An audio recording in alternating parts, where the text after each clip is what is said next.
Provide free audiobooks, key insights, summaries, and brief study notes on the concepts of the books. So make sure to subscribe and become a part of our family. Without wasting any second, let's dive into the ocean of words. Ikigai. A mysterious word. This book first came into being on a rainy night in Tokyo when its authors sat down together for the first time in one of the city's tiny bars. We had read each other's work but had never met, thanks to the thousands of miles that separate Barcelona from the capital of Japan. Then a mutual acquaintance put us in touch, launching a friendship that led to this project and seems destined to last a lifetime. The next time we got together, a year later, we strolled through a park in downtown Tokyo and ended up talking about trends in Western psychology, specifically logotherapy, which helps people find their purpose in life. We remarked that Viktor Frankl's logotherapy had gone out of fashion among practicing therapists who favored other schools of psychology, though people still search for meaning in what they do and how they live. We ask ourselves things like, what is the meaning of my life? Is the point just to live longer, or should I seek a higher purpose? Why do some people know what they want and have a passion for life, while others languish in confusion? At some point in our conversation, the mysterious word Ikigai came up. This Japanese concept, which translates roughly as the happiness of always being busy, is like logotherapy, but it goes a step beyond. It also seems to be one way of explaining the extraordinary longevity of the Japanese, especially on the island of Okinawa, where there are 24.55 people over the age of 100 for every 100,000 inhabitants, far more than the global average. Those who study why the inhabitants of this island in the south of Japan live longer than people anywhere else in the world believe that one of the keys, in addition to a healthful diet, a simple life in the outdoors, green tea, and the subtropical climate, its average temperature is like that of Hawaii, is the Ikigai that shapes their lives. While researching this concept, we discovered that not a single book in the fields of psychology or personal development is dedicated to bringing this philosophy to the West. Is Ikigai the reason there are more centenarians in Okinawa than anywhere else? How does it inspire people to stay active until the very end? What is the secret to a long and happy life? As we explored the matter further, we discovered that one place in particular, Hygge, a rural town on the north end of the island with a population of 3,000, boasts the highest life expectancy in the world, a fact that has earned it the nickname the Village of Longevity. Okinawa is where most of Japan's shikiwasa, a lime-like fruit that packs an extraordinary antioxidant punch, comes from. Could that be Hygge's secret to long life? Or is it the purity of the water used to brew its moringa tea? We decided to go study the secrets of the Japanese centenarians in person. After a year of preliminary research, we arrived in the village where residents speak an ancient dialect and practice an animist religion that features long-haired forest sprites called bunagaya, with our cameras and recording devices in hand. As soon as we arrived, we could sense the incredible friendliness of its residents, who laughed and joked incessantly amid lush green hills fed by crystalline waters. As we conducted our interviews with the eldest residents of the town, we realized that something far more powerful than just these natural resources was at work. An uncommon joy flows from its inhabitants and guides them through the long and pleasurable journey of their lives. Again, the mysterious Ikigai. But what is it, exactly? How do you get it? It never ceased to surprise us that this haven of nearly eternal life was located precisely in Okinawa, where 200,000 innocent lives were lost at the end of World War II. Rather than harbor animosity toward outsiders, however, Okinawans live by the principle of Ichiriba Chode, a local expression that means treat everyone like a brother, even if you've never met them before. It turns out that one of the secrets to happiness of Hygge's residents is feeling like part of a community. From an early age they practice yumaru, or teamwork, and so are used to helping one another. Nurturing friendships, eating light, getting enough rest, and doing regular, moderate exercise are all part of the equation of good health, but at the heart of the joie de vivre that inspires these centenarians to keep celebrating birthdays and cherishing each new day is their Ikigai. The purpose of this book is to bring the secrets of Japan's centenarians to you and give you the tools to find your own Ikigai. Because those who discover their Ikigai have everything they need for a long and joyful journey through life. Happy travels! Hector Garcia and Francisco Morales. Chapter 1. Ikigai, the art of staying young while growing old. What is your reason for being? According to the Japanese, everyone has an ikigai, what a French philosopher might call a raison d'être. Some people have found their ikigai, while others are still looking, though they carry it within them. Our ikigai is hidden deep inside each of us, and finding it requires a patient search. According to those born on Okinawa, the island with the most centenarians in the world, our ikigai is the reason we get up in the morning. Whatever you do, don't retire. Having a clearly defined ikigai brings satisfaction, happiness, and meaning to our lives. The purpose of this book is to help you find yours and to share insights from Japanese philosophy on the lasting health of body, mind, and spirit. One surprising thing you notice, living in Japan, is how active people remain after they retire.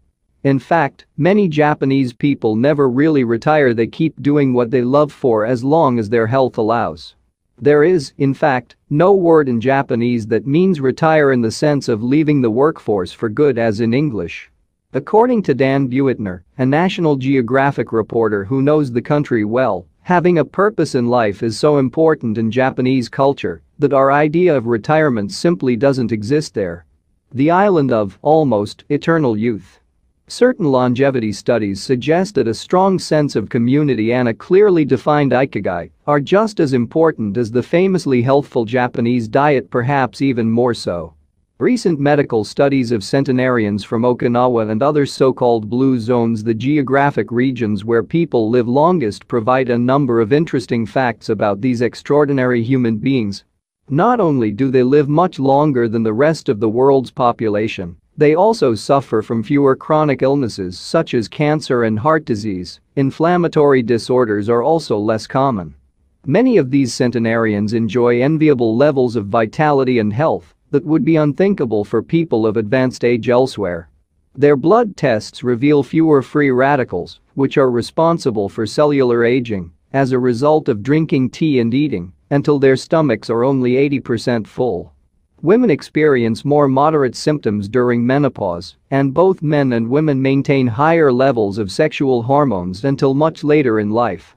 The rate of dementia is well below the global average. Ikigai. In Japanese, ikigai is written as M2, combining M, which means life, with 2, which means to be worthwhile.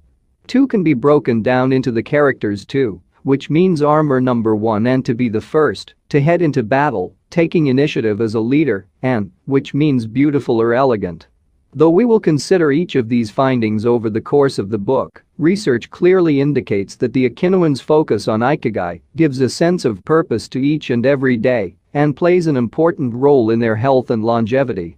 The 5 blue zones. Okinawa holds first place among the world's blue zones.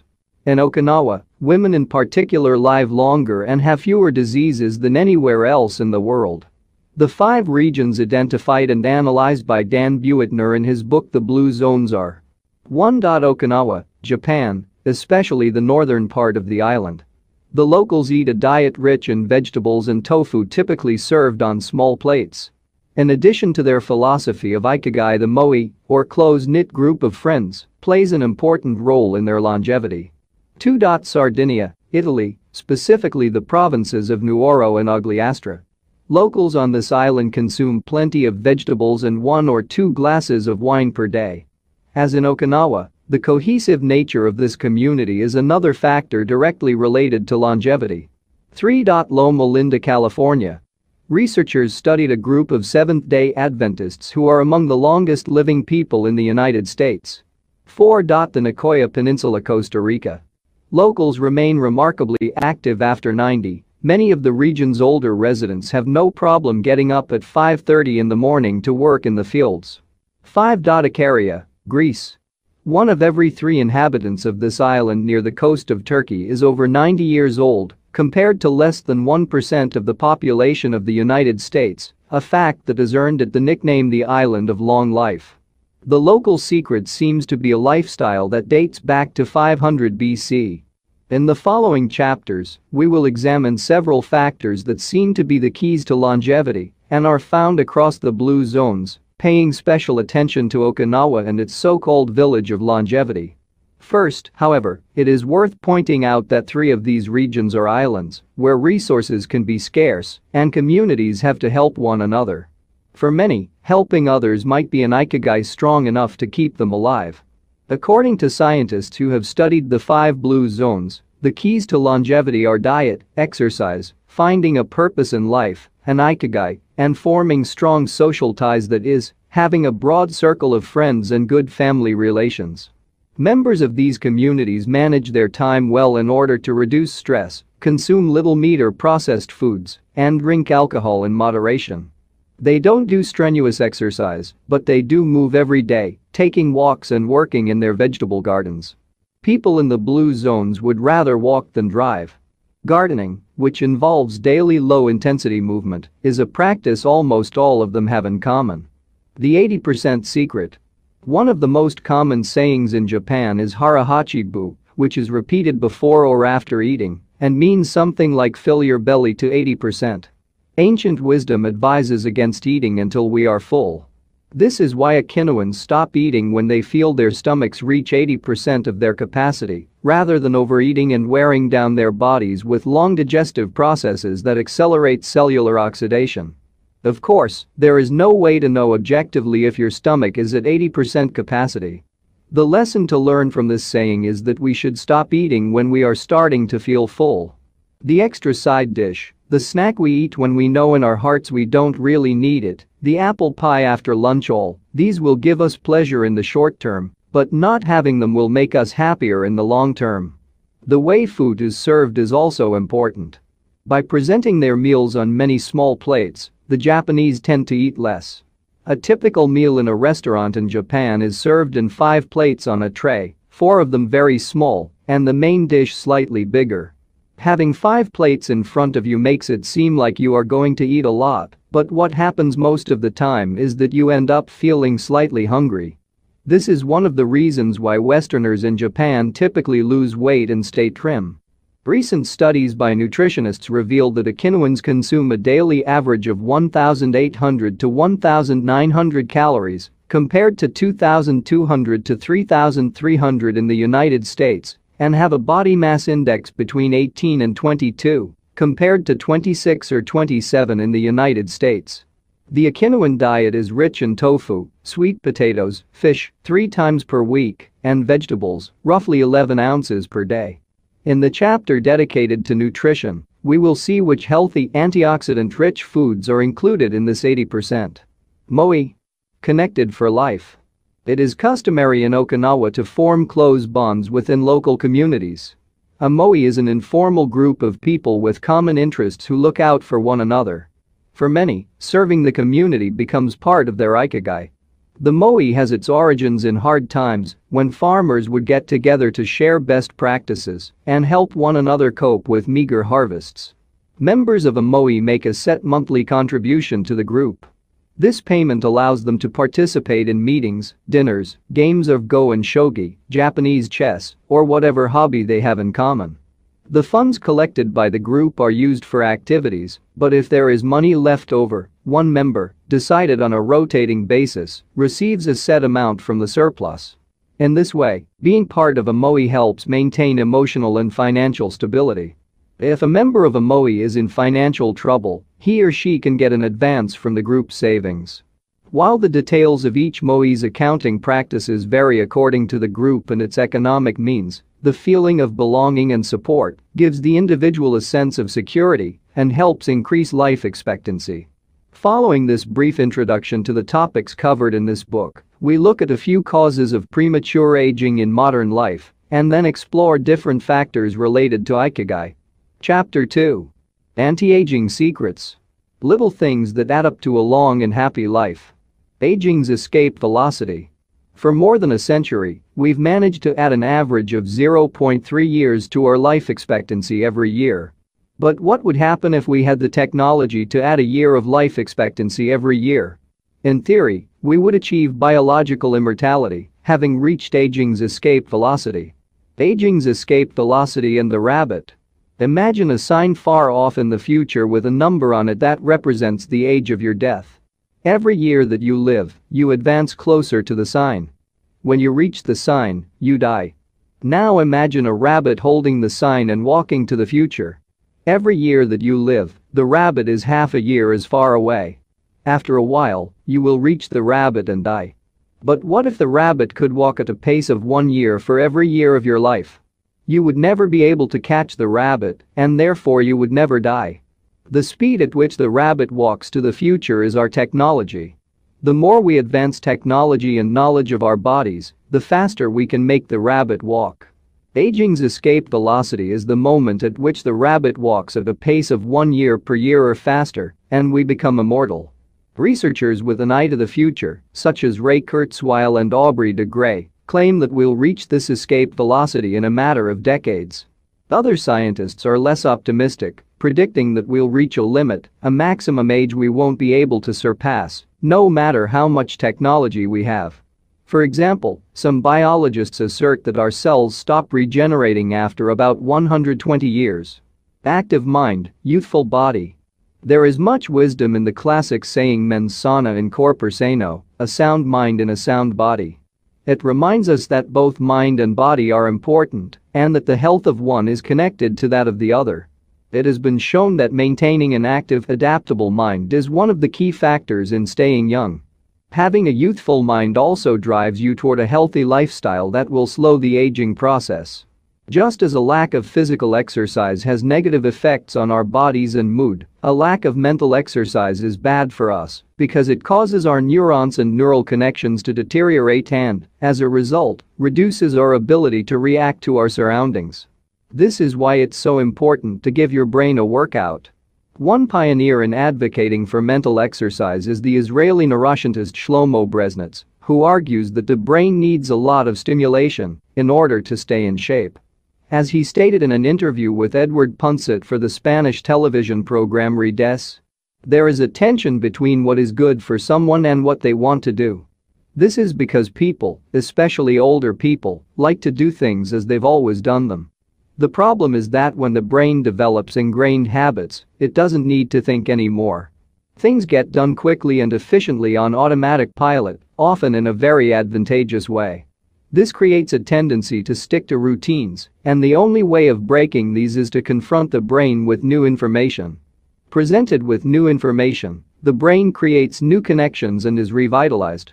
This is why it is so important to expose yourself to change, even if stepping outside your comfort zone means feeling a bit of anxiety. The effects of mental training have been scientifically demonstrated. According to Collins Hemingway and Shlomo Brezhnitz in their book Maximum Brainpower, challenging the brain for health and wisdom, mental training is beneficial on many levels. You begin exercising your brain by doing a certain task for the first time, he writes. And at first it seems very difficult, but as you learn how to do it, the training is already working. The second time, you realize that it's easier, not harder, to do because you're getting better at it. This has a fantastic effect on a person's mood. In and of itself, it is a transformation that affects not only the results obtained, but also his or her self-image. This description of a mental workout might sound a bit formal, but simply interacting with others, playing a game, for example, offers new stimuli and helps prevent the depression that can come with solitude. Our neurons start to age while we are still in our 20s. This process is slowed, however, by intellectual activity, curiosity, and a desire to learn. Dealing with new situations, learning something new every day, playing games, and interacting with other people seem to be essential anti-aging strategies for the mind. Furthermore, a more positive outlook in this regard will yield greater mental benefits. Stress. Accused of killing longevity. Many people seem older than they are. Research into the causes of premature aging has shown that stress has a lot to do with it because the body wears down much faster during periods of crisis. The American Institute of Stress investigated this degenerative process and concluded that most health problems are caused by stress. Researchers at the Heidelberg University Hospital conducted a study in which they subjected a young doctor to a job interview, which they made even more stressful by forcing him to solve complex math problems for 30 minutes. Afterward, they took a blood sample. What they discovered was that his antibodies had reacted to stress the same way they react to pathogens, activating the proteins that trigger an immune response. The problem is that this response not only neutralizes harmful agents, it also damages healthy cells, leading them to age prematurely. The University of California conducted a similar study, taking data and samples from 39 women who had high levels of stress due to the illness of one of their children and comparing them to samples from women with healthy children and low levels of stress. They found that stress promotes cellular aging by weakening cell structures known as telomeres, which affect cellular regeneration and how our cells age. As the study revealed, the greater the stress, the greater the degenerative effect on cells. How does stress work? These days, people live at a frantic pace and in a nearly constant state of competition. At this fever pitch, stress is a natural response to the information being received by the body as potentially dangerous or problematic. Theoretically, this is a useful reaction, as it helps us survive in hostile surroundings. Over the course of our evolution, we have used this response to deal with difficult situations and to flee from predators. The alarm that goes off in our head makes our neurons activate the pituitary gland, which produces hormones that release corticotropin, which in turn circulates through the body via the sympathetic nervous system. The adrenal gland is then triggered to release adrenaline and cortisol. Adrenaline raises our respiratory rate and pulse and prepares our muscles for action, getting the body ready to react to perceived danger, while cortisol increases the release of dopamine and blood glucose, which is what gets us charged up and allows us to face challenges. Cave dwellers. Modern humans. We're relaxed most of the time. Work most of the time and are alert to any and all threats. Felt stress only in very specific situations. Are online or waiting for notifications from their cell phones 24 hours a day. The threats were real. A predator could end their lives at any moment. The brain associates the ping of a cell phone or an email notification with the threat of a predator. High doses of cortisol and adrenaline at moments of danger kept the body healthy. Low doses of cortisol flow constantly through the body, with implications for a range of health problems, including adrenal fatigue and chronic fatigue syndrome. These processes are, in moderation, beneficial. They help us overcome challenges in our daily lives. Nonetheless, the stress to which human beings are subjected today is clearly harmful. Stress has a degenerative effect over time. A sustained state of emergency affects the neurons associated with memory, as well as inhibiting the release of certain hormones, the absence of which can cause depression. Its secondary effects include irritability, insomnia, anxiety, and high blood pressure. As such, though challenges are good for keeping mind and body active, we should adjust our high-stress lifestyles in order to avoid the premature aging of our bodies. Be mindful about reducing stress. Whether or not the threats we perceive are real, stress is an easily identifiable condition that not only causes anxiety but is also highly psychosomatic, affecting everything from our digestive system to our skin. This is why prevention is so important in avoiding the toll that stress takes on us and why many experts recommend practicing mindfulness. The central premise of this stress reduction method is focusing on the self. Noticing our responses, even if they are conditioned by habit, in order to be fully conscious of them. In this way, we connect with the here and now and limit thoughts that tend to spiral out of control. We have to learn to turn off the autopilot that's steering us in an endless loop. We all know people who snack while talking on the phone or watching the news. You ask them if the omelet they just ate had onion in it, and they can't tell you, says Roberto Alcibar, who abandoned his fast-paced life to become a certified instructor of mindfulness after an illness threw him into a period of acute stress. One way to reach a state of mindfulness is through meditation, which helps filter the information that reaches us from the outside world. It can also be achieved through breathing exercises, yoga, and body scans. Achieving mindfulness involves a gradual process of training, but with a bit of practice we can learn to focus our mind completely, which reduces stress and helps us live longer. A little stress is good for you. While sustained, intense stress is a known enemy of longevity and both mental and physical health, low levels of stress have been shown to be beneficial. After observing a group of test subjects for more than 20 years, Dr. Howard S. Friedman, a psychology professor at the University of California, Riverside, discovered that people who maintained a low level of stress, who faced challenges and put their heart and soul into their work in order to succeed, lived longer than those who chose a more relaxed lifestyle and retired earlier. From this, he concluded that a small dose of stress is a positive thing, as those who live with low levels of stress tend to develop healthier habits, smoke less, and drink less alcohol. Point 2. Given this, it is not surprising that many of the supercentenarians, people who live to be 110 or more whom we'll meet in this book, talk about having lived intense lives and working well into old age. A lot of sitting will age you. In the Western world in particular, the rise in sedentary behavior has led to numerous diseases such as hypertension and obesity, which in turn affect longevity. Spending too much time seated at work or at home not only reduces muscular and respiratory fitness, but also increases appetite and curbs the desire to participate in activities. Being sedentary can lead to hypertension, imbalanced eating, cardiovascular disease, osteoporosis, and even certain kinds of cancer. Recent studies have shown a connection between a lack of physical activity and the progressive distortion of telomeres in the immune system, which ages those cells and, in turn, the organism as a whole. This is a problem of all life stages, not only among adults. Sedentary children suffer from high rates of obesity and all its associated health issues and risks, which is why it's so important to develop a healthy and active lifestyle at an early age. It's easy to be less sedentary, it just takes a bit of effort and a few changes to your routine. We can access a more active lifestyle that makes us feel better inside and out. We just have to add a few ingredients to our everyday habits. Walk to work, or just go on a walk for at least 20 minutes each day. Use your feet instead of an elevator or escalator. This is good for your posture, your muscles, and your respiratory system, among other things.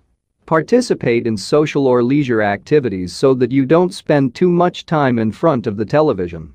Replace your junk food with fruit, and you'll have less of an urge to snack and more nutrients in your system. Get the right amount of sleep. 7 to 9 hours is good, but any more than that makes us lethargic. Play with children or pets, or join a sports team. This not only strengthens the body, but also stimulates the mind and boosts self-esteem.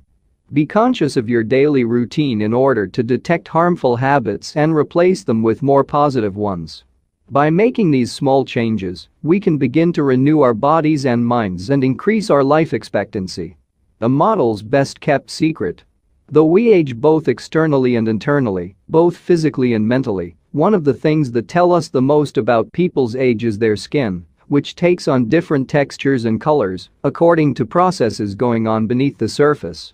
Most of those who make their living as models claim to sleep between 9 and 10 hours the night before a fashion show. This gives their skin a taut, wrinkle-free appearance and a healthy, radiant glow. Science has shown that sleep is a key anti-aging tool because when we sleep we generate melatonin, a hormone that occurs naturally in our bodies. The pineal gland produces it from the neurotransmitter serotonin, according to our diurnal and nocturnal rhythms, and it plays a role in our sleep and waking cycles. A powerful antioxidant, melatonin helps us live longer and also offers the following benefits. It strengthens the immune system. It contains an element that protects against cancer. It promotes the natural production of insulin. It slows the onset of Alzheimer's disease. It helps prevent osteoporosis and fight heart disease. For all these reasons, melatonin is a great ally in preserving youth. It should be noted, however, that melatonin production decreases after age 30.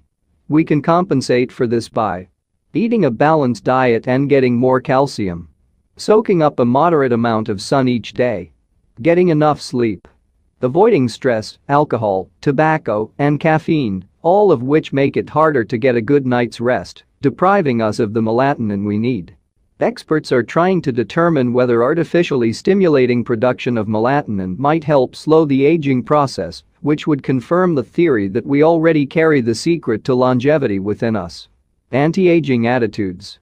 The mind has tremendous power over the body and how quickly it ages. Most doctors agree that the secret to keeping the body young is keeping the mind active, a key element of Ikigai and not caving in when we face difficulties throughout our lives. One study, conducted at Yeshiva University, found that the people who live the longest have two dispositional traits in common: a positive attitude and a high degree of emotional awareness. In other words, those who face challenges with a positive outlook and are able to manage their emotions are already well on their way toward longevity. A stoic attitude, serenity in the face of a setback, can also help keep you young, as it lowers anxiety and stress levels and stabilizes behavior. This can be seen in the greater life expectancies of certain cultures with unhurried, deliberate lifestyles. Many centenarians and supercentenarians have similar profiles. They have had full lives that were difficult at times, but they knew how to approach these challenges with a positive attitude and not be overwhelmed by the obstacles they faced. Alexander Image, who in 2014 became the world's oldest living man at age 111, knew he had good genes, but understood that other factors contributed, too. The life you live is equally or more important for longevity. He said in an interview with Reuters after being added to Guinness World Records in 2014. An ode to longevity. During our stay in Ajimi, the village that holds the Guinness record for longevity, a woman who was about to turn 100 years old sang the following song for us in a mixture of Japanese and the local dialect. To keep healthy and have a long life. Eat just a little of everything with relish. Go to bed early, get up early, and then go out for a walk. We live each day with serenity and we enjoy the journey. To keep healthy and have a long life. We get on well with all of our friends. Spring, summer, fall, winter. We happily enjoy all the seasons. The secret is to not get distracted by how old the fingers are, from the fingers to the head and back once again. If you keep moving with your fingers working, 100 years will come to you.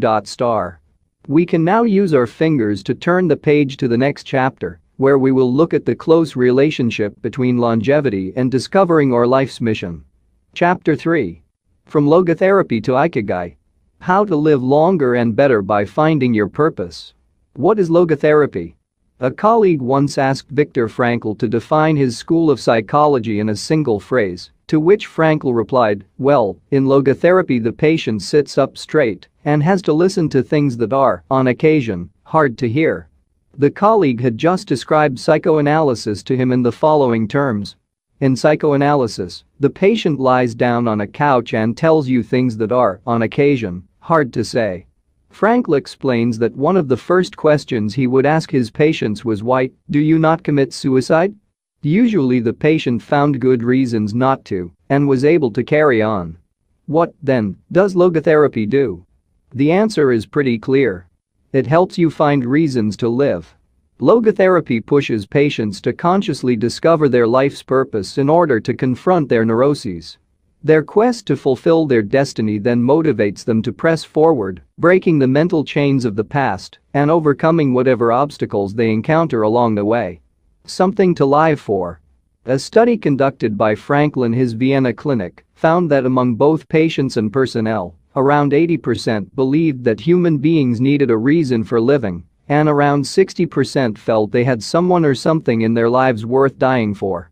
The search for meaning. The search for purpose became a personal, driving force that allowed Frankl to achieve his goals. The process of logotherapy can be summarized in these 5 steps. 1. A person feels empty, frustrated, or anxious. 2. The therapist shows him that what he is feeling is the desire to have a meaningful life.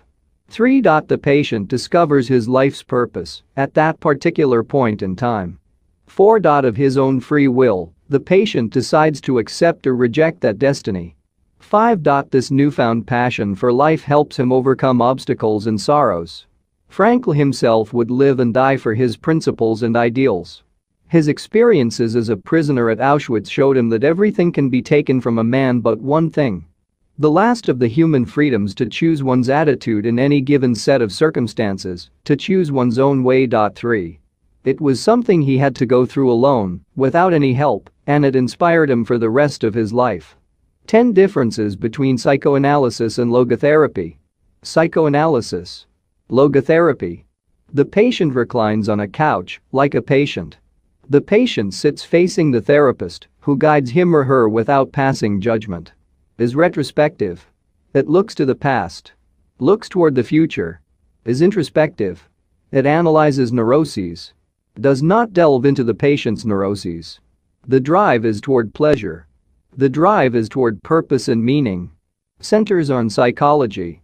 Includes a spiritual dimension. Works on psychogenic neuroses.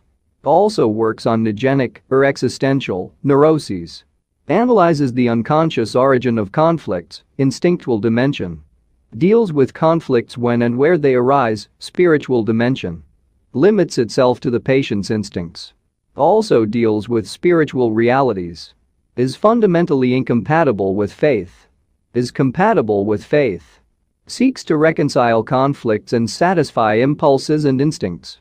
Seeks to help the patient find meaning in his life and satisfy his moral principles. Fight for yourself. Existential frustration arises when our life is without purpose or when that purpose is skewed. In Frankl's view, however, there is no need to see this frustration as an anomaly or a symptom of neurosis. Instead, it can be a positive thing, a catalyst for change. Logotherapy does not see this frustration as mental illness, the way other forms of therapy do, but rather as spiritual anguish, a natural and beneficial phenomenon that drives those who suffer from it to seek a cure, whether on their own or with the help of others. And in so doing to find greater satisfaction in life. It helps them change their own destiny. Logotherapy enters the picture if the person needs help doing this, if he needs guidance in discovering his life's purpose, and later in overcoming conflicts so he can keep moving toward his objective. In Man's Search for Meaning, Frankl cites one of Nietzsche's famous aphorisms. He who has a why to live for can bear with almost any how. Based on his own experience, Frankl believed that our health depends on that natural tension that comes from comparing what we've accomplished so far with what we'd like to achieve in the future. What we need, then, is not a peaceful existence, but a challenge we can strive to meet by applying all the skills at our disposal. Existential crisis, on the other hand, is typical of modern societies in which people do what they are told to do, or what others do, rather than what they want to do. They often try to fill the gap between what is expected of them and what they want for themselves with economic power or physical pleasure, or by numbing their senses. It can even lead to suicide. Sunday neurosis, for example, is what happens when, without the obligations and commitments of the workweek, the individual realizes how empty he is inside. He has to find a solution. Above all, he has to find his purpose, his reason for getting out of bed, his Ikigai. I feel empty inside. In a study conducted at the Vienna Polyclinic Hospital, Frankl's team found that 55% of the patients they interviewed were experiencing some degree of existential crisis. According to logotherapy, discovering one's purpose in life helps an individual fill that existential void. Frankl, a man who faced his problems and turned his objectives into actions, could look back on his life in peace as he grew old. He did not have to envy those still enjoying their youth, because he had amassed a broad set of experiences that showed he had lived for something. Better living through logotherapy. A few key ideas. We don't create the meaning of our life, as Sartre claimed, we discover it. We each have a unique reason for being, which can be adjusted or transformed many times over the years. Just as worry often brings about precisely the thing that was feared, excessive attention to a desire, or hyper-intention, can keep that desire from being fulfilled. Humor can help break negative cycles and reduce anxiety. We all have the capacity to do noble or terrible things. The side of the equation we end up on depends on our decisions, not on the condition in which we find ourselves. In the pages that follow, we will look at 4 cases from Frankl's own practice in order to better understand the search for meaning and purpose. Case study: Viktor Frankl. In German concentration camps, as in those that would later be built in Japan and Korea, psychiatrists confirmed that the prisoners with the greatest chance of survival were those who had things they wanted to accomplish outside the camp, those who felt a strong need to get out of there alive. This was true of Frankl, who, after being released and successfully developing the school of logotherapy, realized he had been the first patient of his own practice. Frankl had a goal to achieve, and it made him persevere. He arrived at Auschwitz carrying a manuscript that contained all the theories and research he had compiled over the course of his career, ready for publication. When it was confiscated, he felt compelled to write it all over again, and that need drove him and gave his life meaning amid the constant horror and doubt of the concentration camp, so much so that over the years, and especially when he fell ill with typhus, he would jot down fragments and key words from the lost work on any scrap of paper he found. Case study: the American diplomat. An important North American diplomat went to Frankl to pick up where he left off with a course of treatment he had started 5 years earlier in the United States.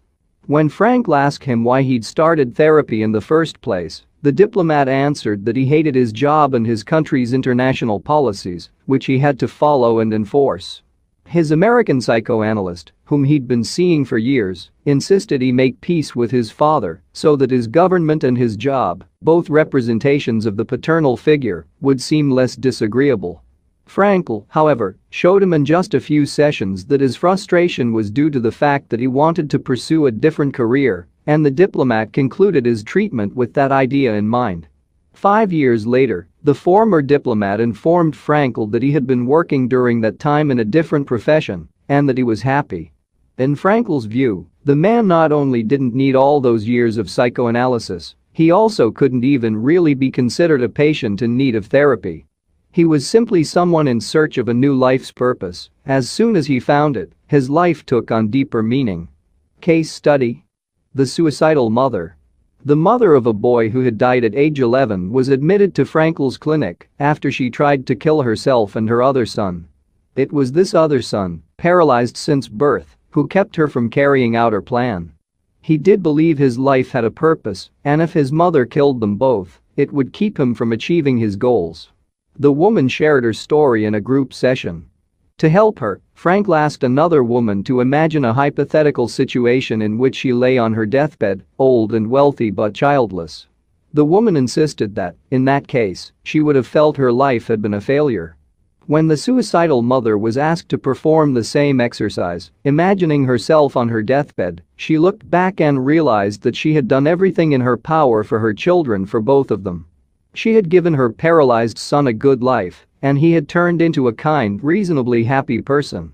To this she added, crying, "As for myself, I can look back peacefully on my life, for I can say my life was full of meaning, and I have tried hard to live it fully. I have done my best for my son.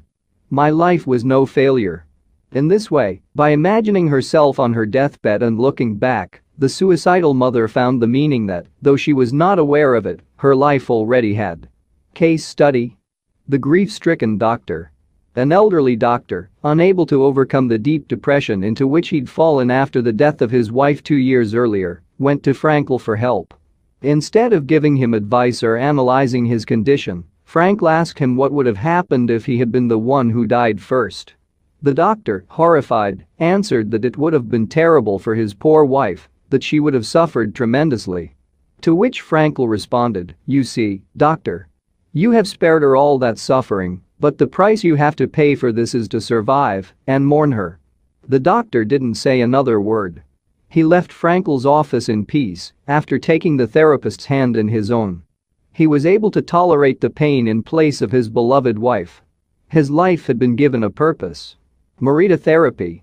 In the same decade that logotherapy came into being a few years earlier, in fact, Shoma Morita created his own purpose-centered therapy in Japan. It proved to be effective in the treatment of neurosis, obsessive-compulsive disorder, and post-traumatic stress. In addition to being a psychotherapist, Shoma Morita was a Zen Buddhist, and his therapy left a lasting spiritual mark on Japan. Many Western forms of therapy focus on controlling or modifying the patient's emotions.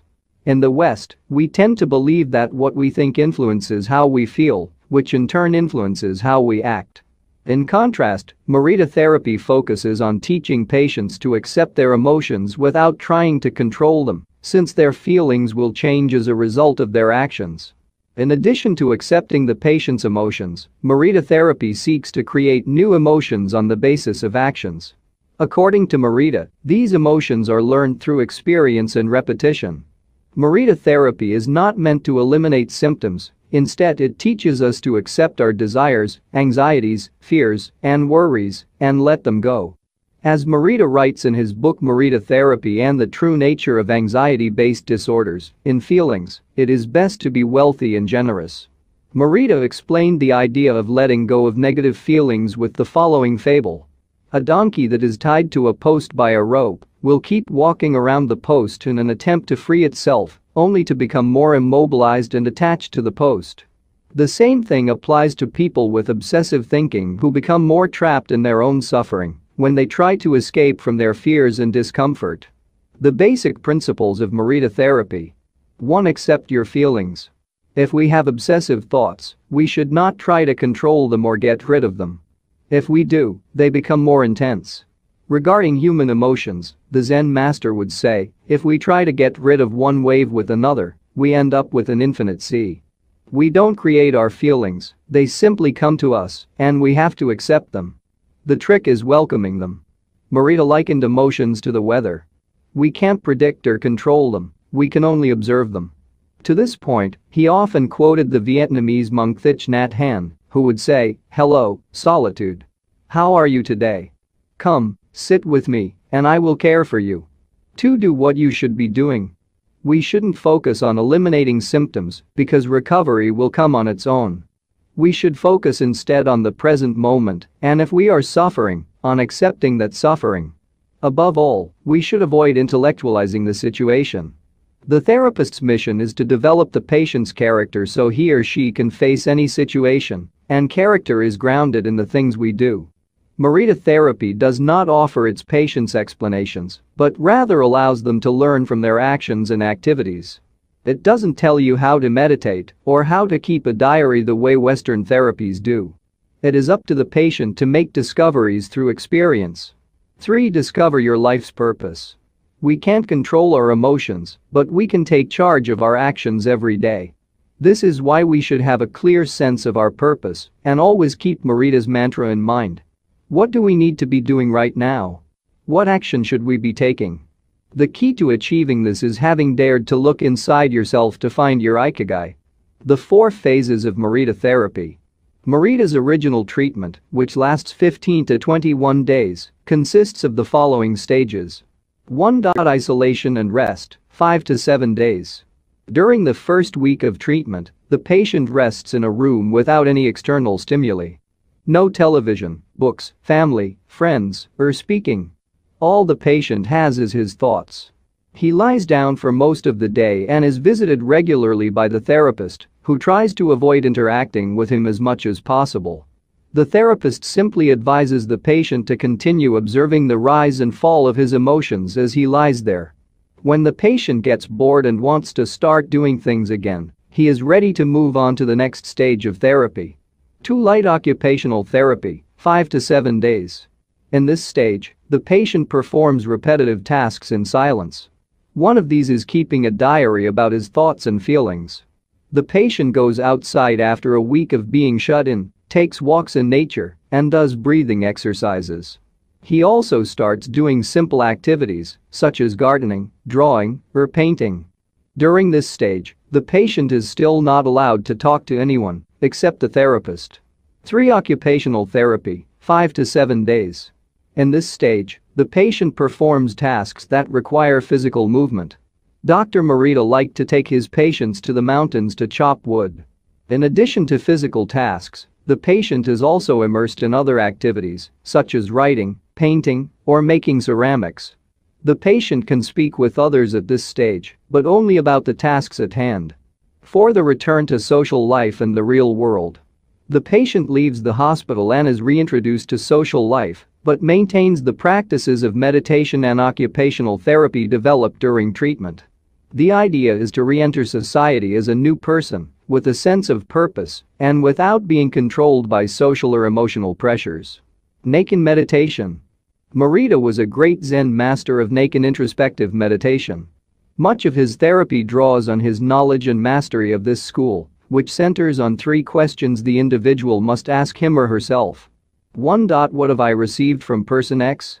2. What have I given to person X? 3. What problems have I caused person X? Through these reflections, we stop identifying others as the cause of our problems and deepen our own sense of responsibility. As Marita said, if you are angry and want to fight, think about it for 3 days before coming to blows. After 3 days, the intense desire to fight will pass on its own. And now, Ikigai. Logotherapy and Marita therapy are both grounded in a personal, unique experience that you can access without therapists or spiritual retreats. The mission of finding your Ikigai, your existential fuel. Once you find it, it is only a matter of having the courage and making the effort to stay on the right path. In the following chapters, we'll take a look at the basic tools you'll need to get moving along that path. Finding flow in the tasks you've chosen to do, eating in a balanced and mindful way, doing low-intensity exercise, and learning not to give in when difficulties arise. In order to do this, you have to accept that the world, like the people who live in it, is imperfect, but that it is still full of opportunities for growth and achievement. Are you ready to throw yourself into your passion as if it were the most important thing in the world? Chapter 4. Find flow in everything you do. How to turn work and free time into spaces for growth. We are what we repeatedly do. Excellence, then, is not an act but a habit. Aristotle. Going with the flow. Imagine you are skiing down one of your favorite slopes. Powdery snow flies up on both sides of you like white sand. Conditions are perfect. You are entirely focused on skiing as well as you can. You know exactly how to move at each moment. There is no future, no past. There is only the present. You feel the snow, your skis, your body, and your consciousness united as a single entity. You are completely immersed in the experience, not thinking about or distracted by anything else. Your ego dissolves, and you become part of what you are doing. This is the kind of experience Bruce Lee described with his famous "Be water, my friend." We've all felt our sense of time vanish when we lose ourselves in an activity we enjoy. We start cooking and before we know it, several hours have passed. We spend an afternoon with a book and forget about the world going by until we notice the sunset and realize we haven't eaten dinner. We go surfing and don't realize how many hours we have spent in the water until the next day, when our muscles ache. The opposite can also happen. When we have to complete a task we don't want to do, every minute feels like a lifetime, and we can't stop looking at our watch. As the quip attributed to Einstein goes, put your hand on a hot stove for a minute, and it seems like an hour. Sit with a pretty girl for an hour, and it seems like a minute. That is relativity. The funny thing is that someone else might really enjoy the same task, but we want to finish as quickly as possible. What makes us enjoy doing something so much that we forget about whatever worries we might have while we do it? When are we happiest? These questions can help us discover our Ikigai. The power of flow. These questions are also at the heart of psychologist Mihaly Csikszentmihalyi's research into the experience of being completely immersed in what we are doing. Csikszentmihalyi called this state flow and described it as the pleasure, delight, creativity, and process when we are completely immersed in life.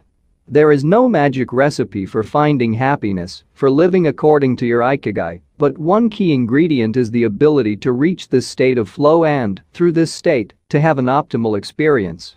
In order to achieve this optimal experience, we have to focus on increasing the time we spend on activities that bring us to this state of flow, rather than allowing ourselves to get caught up in activities that offer immediate pleasure like eating too much, abusing drugs or alcohol, or stuffing ourselves with chocolate in front of the TV. As Csikszentmihalyi asserts in his book Flow, The Psychology of Optimal Experience, flow is the state in which people are so involved in an activity that nothing else seems to matter. The experience itself is so enjoyable that people will do it even at great cost, for the sheer sake of doing it. It is not only creative professionals who require the high doses of concentration that promote flow. Most athletes, chess players, and engineers also spend much of their time on activities that bring them to this state. According to Csikszentmihalyi's research, a chess player feels the same way upon entering a state of flow as a mathematician working on a formula or a surgeon performing an operation. A professor of psychology, Csikszentmihalyi analyzed data from people around the world and discovered that flow is the same among individuals of all ages and cultures. In New York and Okinawa, we all reach a state of flow in the same way. But what happens to our mind when we are in that state?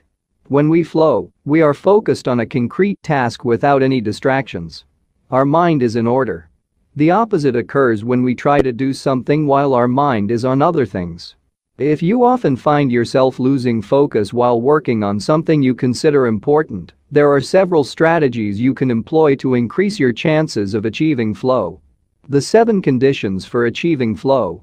According to researcher Owen Schaefer of DePaul University, the requirements for achieving flow are: 1. Knowing what to do. 2. Knowing how to do it. 3. Knowing how well you are doing. 4. Knowing where to go, where navigation is involved. 5. Perceiving significant challenges. 6. Perceiving significant skills. 7. Being free from distractions. Strategy 1. Choose a difficult task, but not too difficult. Schaefer's model encourages us to take on tasks that we have a chance of completing, but that are slightly outside our comfort zone. Every task, sport, or job has a set of rules, and we need a set of skills to follow them. If the rules for completing a task or achieving a purpose are too basic relative to our skill set, we will likely get bored. Activities that are too easy lead to apathy.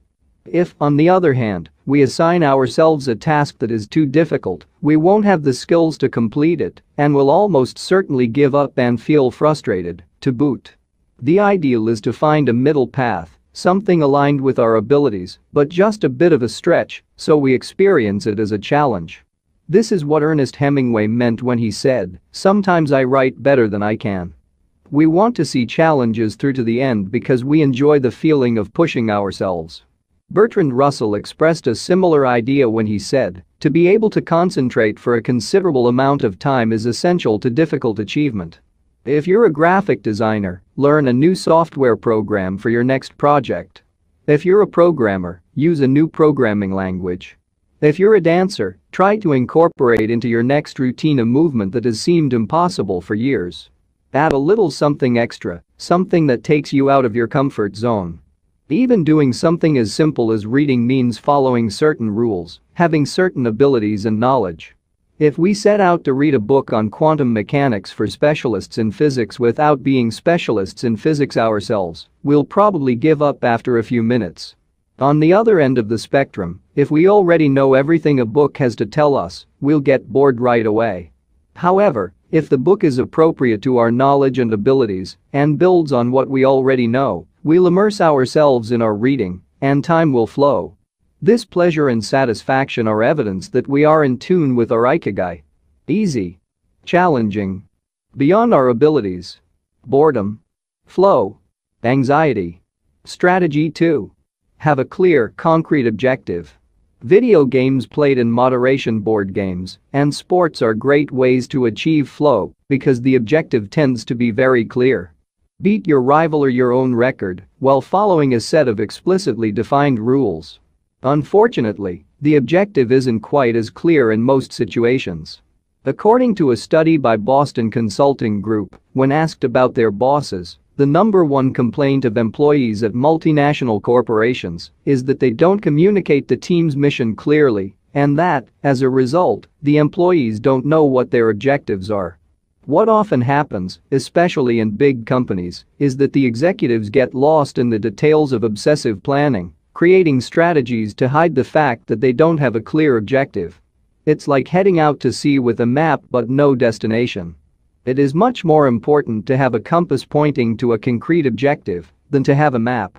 Joy Ito, director of the MIT Media Lab, encourages us to use the principle of compass over maps as a tool to navigate our world of uncertainty.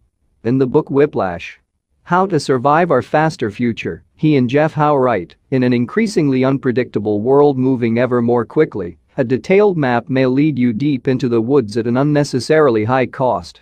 A good compass, though, will always take you where you need to go. It doesn't mean that you should start your journey without any idea where you're going.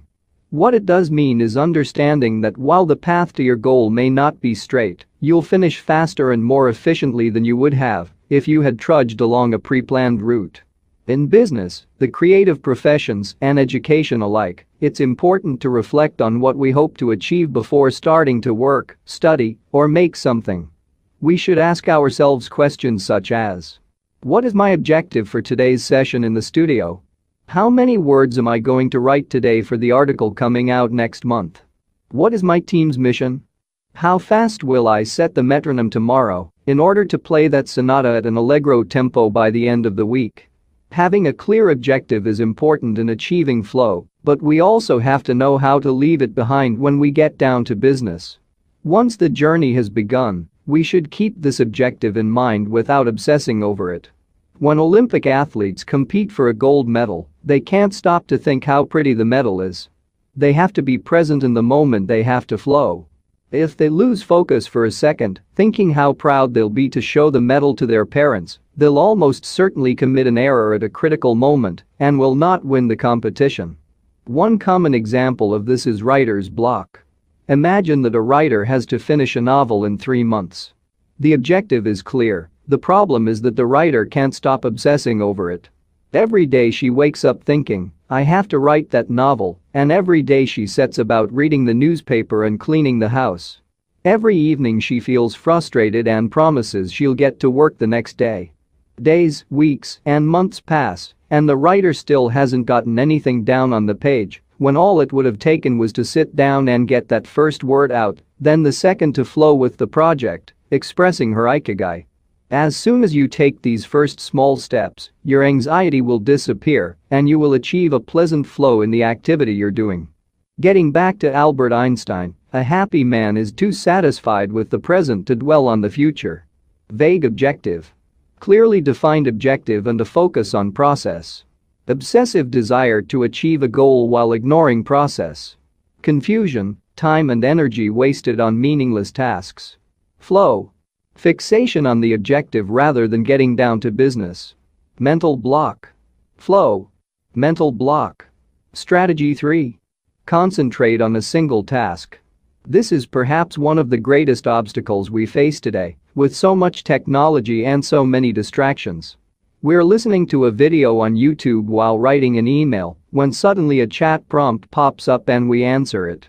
Then our smartphone vibrates in our pocket. Just as soon as we respond to that message, we're back at our computer, logging on to Facebook. Pretty soon 30 minutes have passed, and we've forgotten what the email we were writing was supposed to be about. This also happens sometimes when we put on a movie with dinner and don't realize how delicious the salmon was until we're taking the last bite. We often think that combining tasks will save us time, but scientific evidence shows that it has the opposite effect. Even those who claim to be good at multitasking are not very productive. In fact, they are some of the least productive people. Our brains can take in millions of bits of information, but can only actually process a few dozen per second. When we say we're multitasking, what we're really doing is switching back and forth between tasks very quickly. Unfortunately, we're not computers adept at parallel processing. We end up spending all our energy alternating between tasks instead of focusing on doing one of them well. Concentrating on one thing at a time may be the single most important factor in achieving flow. According to Csikszentmihalyi, in order to focus on a task we need 1. To be in a distraction-free environment. 2. To have control over what we are doing at every moment. Technology is great if we're in control of it. It's not so great if it takes control of us. For example, if you have to write a research paper, you might sit down at your computer and use Google to look up the information you need. However, if you're not very disciplined, you might end up surfing the web instead of writing that paper. In that case, Google and the internet will have taken over, pulling you out of your state of flow. It has been scientifically shown that if we continually ask our brains to switch back and forth between tasks, we waste time, make more mistakes, and remember less of what we've done. Several studies conducted at Stanford University by Clifford Ivor Nass describe our generation as suffering from an epidemic of multitasking. One such study analyzed the behavior of hundreds of students, dividing them into groups based on the number of things they tended to do at once.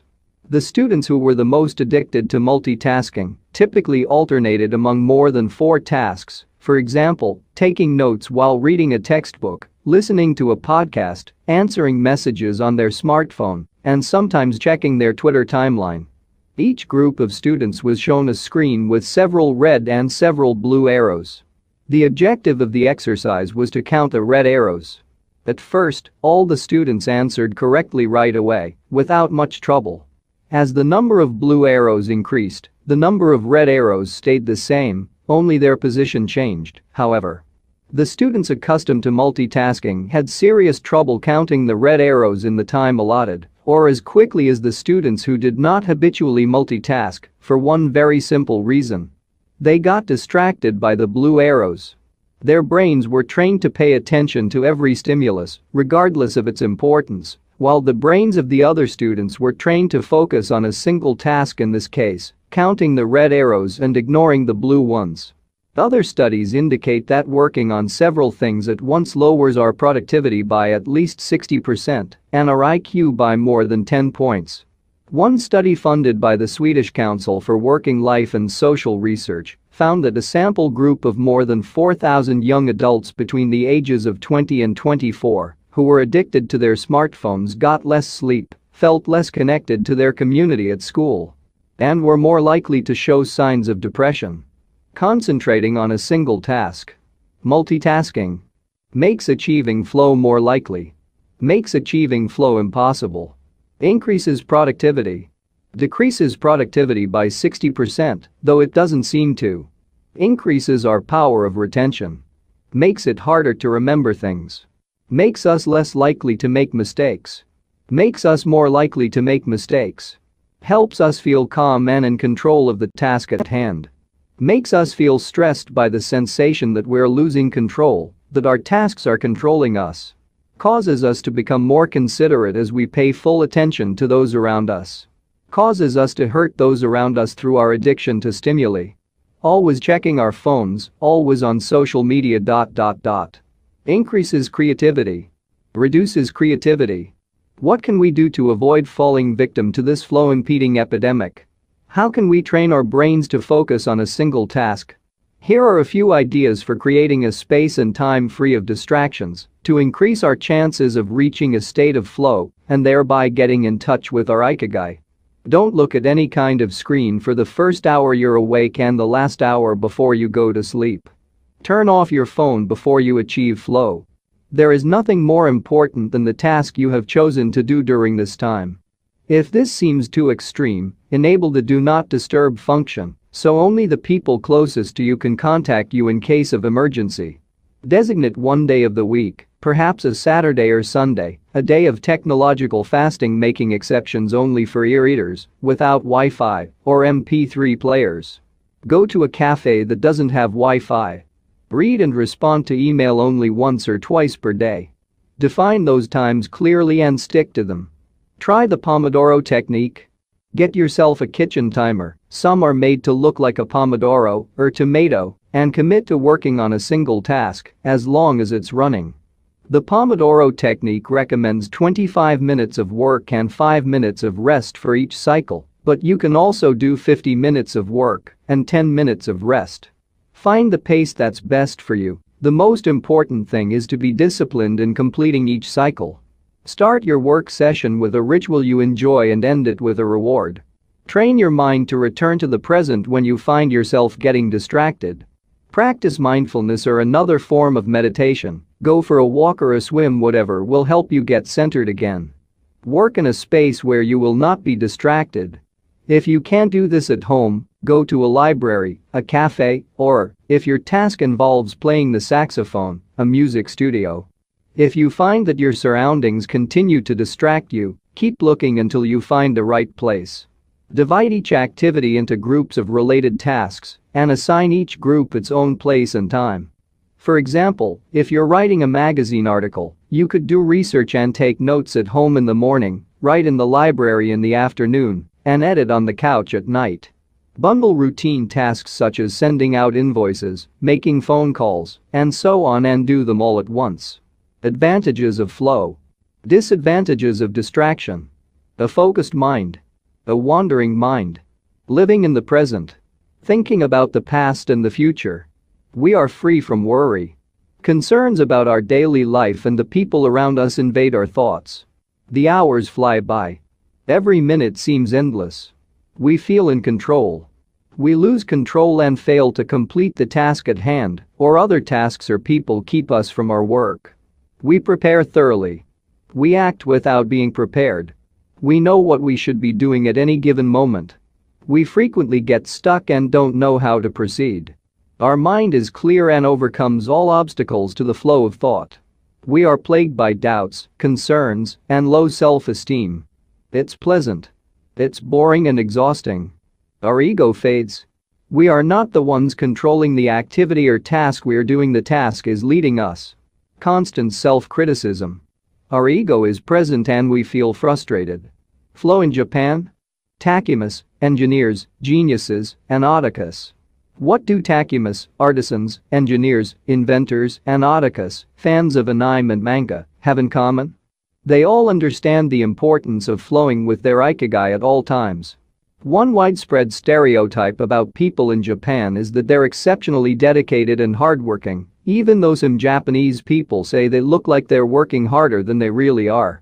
There is no doubt, though, about their ability to be completely absorbed in a task or about their perseverance when there is a problem to be solved. One of the first words one learns when starting Japanese lessons is ganbaru, which means to persevere or to stay firm by doing one's best. Japanese people often apply themselves to even the most basic tasks with an intensity that borders on obsession. We see this in all kinds of contexts, from the retirees taking meticulous care of their rice fields in the mountains of Nagano to the college students working the weekend shift in convenience stores known as konbinus. If you go to Japan, you'll experience this attention to detail firsthand in almost every transaction. Walk into one of the stores that sell handcrafted objects in Naha, Kanazawa, or Kyoto, and you'll also discover that Japan is a treasure trove of traditional craftwork. The people of Japan have a unique talent for creating new technologies while preserving artisanal traditions and techniques. The art of the takumi. Toyota employs artisans who are able to make a certain type of screw by hand. These takumi, or experts in a particular manual skill, are extremely important to Toyota, and they are hard to replace. Some of them are the only people who know how to perform their exact skill, and it doesn't seem as though a new generation is going to take up the mantle. Turntable needles are another example. They're produced almost exclusively in Japan, where you can find the last remaining people who know how to use the machinery required to make these precision needles and who are trying to pass on their knowledge to their descendants. We met a takumi on a visit to Kumano, a small town near Hiroshima. We were there for the day, working on a photo essay for one of the most famous brands of makeup brushes in the West. The billboard welcoming visitors to Kumano shows a mascot holding a large brush. In addition to the brush factories, the town is full of little houses and vegetable gardens. Heading farther in, you can see several Shinto shrines at the base of the mountains that surround the town. We spent hours taking photos in factories full of people in orderly rows, each doing a single task such as painting the handles of the brushes or loading boxes of the Monta trucks before we realized we still hadn't seen anyone actually putting bristles into the brush heads. After we asked about this and got the runaround several times, the president of one company agreed to show us how it was done. He let us out of the building and asked us to get into his car. After a 5-minute drive we parked next to another, smaller structure and climbed the stairs. He opened a door and we walked into a small room filled with windows that let in lovely natural light. In the middle of the room was a woman wearing a mask. You could see only her eyes. She was so focused on choosing individual bristles for the brushes, gracefully moving her hands and fingers, using scissors and combs to sort the bristles, that she didn't even notice our presence. Her movements were so quick it was hard to tell what she was doing. The president of the company interrupted her to let her know that we'd be taking photos as she worked. We couldn't see her mouth, but the glint in her eye and the cheerful inflection in her speech let us know she was smiling. She looked happy and proud, talking about her work and responsibilities. We had to use extremely fast shutter speeds to capture her movements. Her hands danced and flowed in concert with her tools and the bristles she was sorting. The president told us that this takumi was one of the most important people in the company, even though she was hidden away in a separate building. Every bristle of every brush the company made passed through her hands. Steve Jobs in Japan. Apple co-founder Steve Jobs was a big fan of Japan. Not only did he visit the Sony factories in the 1980s and adopt many of their methods when he founded Apple, he was also captivated by the simplicity and quality of Japanese porcelain in Kyoto.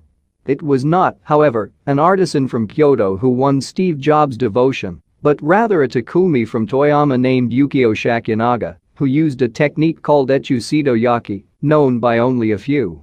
On a visit to Kyoto, Jobs heard of an exhibition of Shakyanaga's work.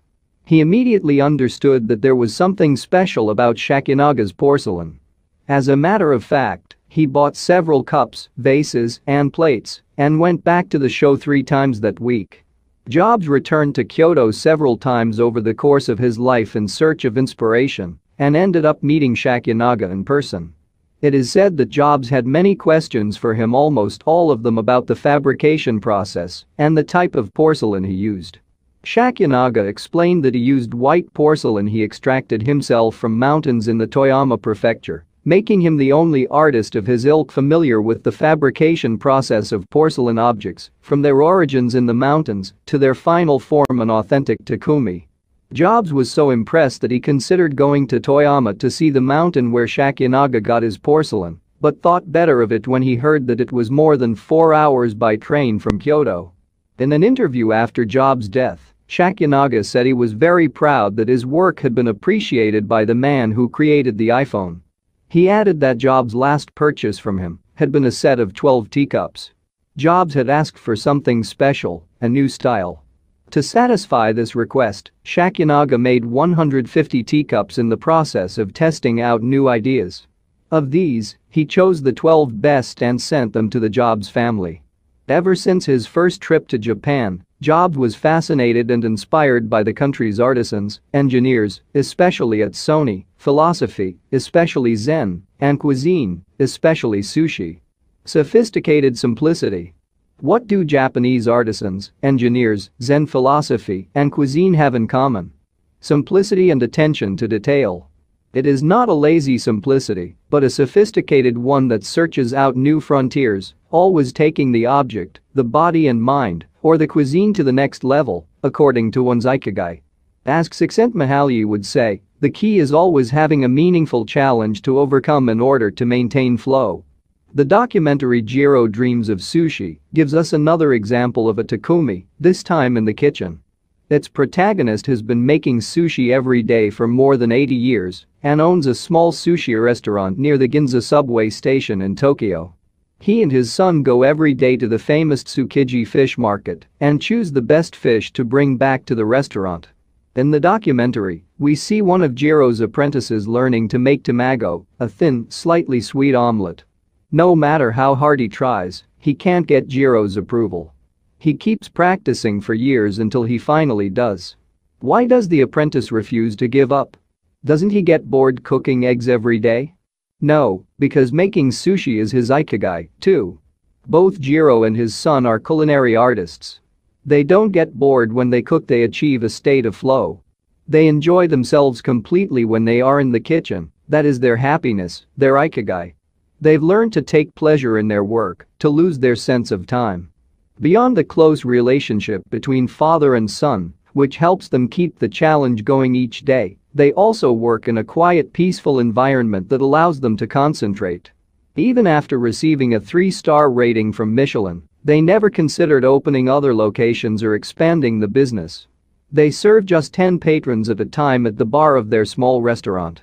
Jiro's family isn't looking to make money. Instead, they value good working conditions and creating an environment in which they can flow while making the best sushi in the world. Jiro, like Yukio Shakyanaga, begins his work at the source. He goes to the fish market to find the best tuna. Shakyanaga goes to the mountains to find the best porcelain. When they get down to work, both become one with the object they are creating.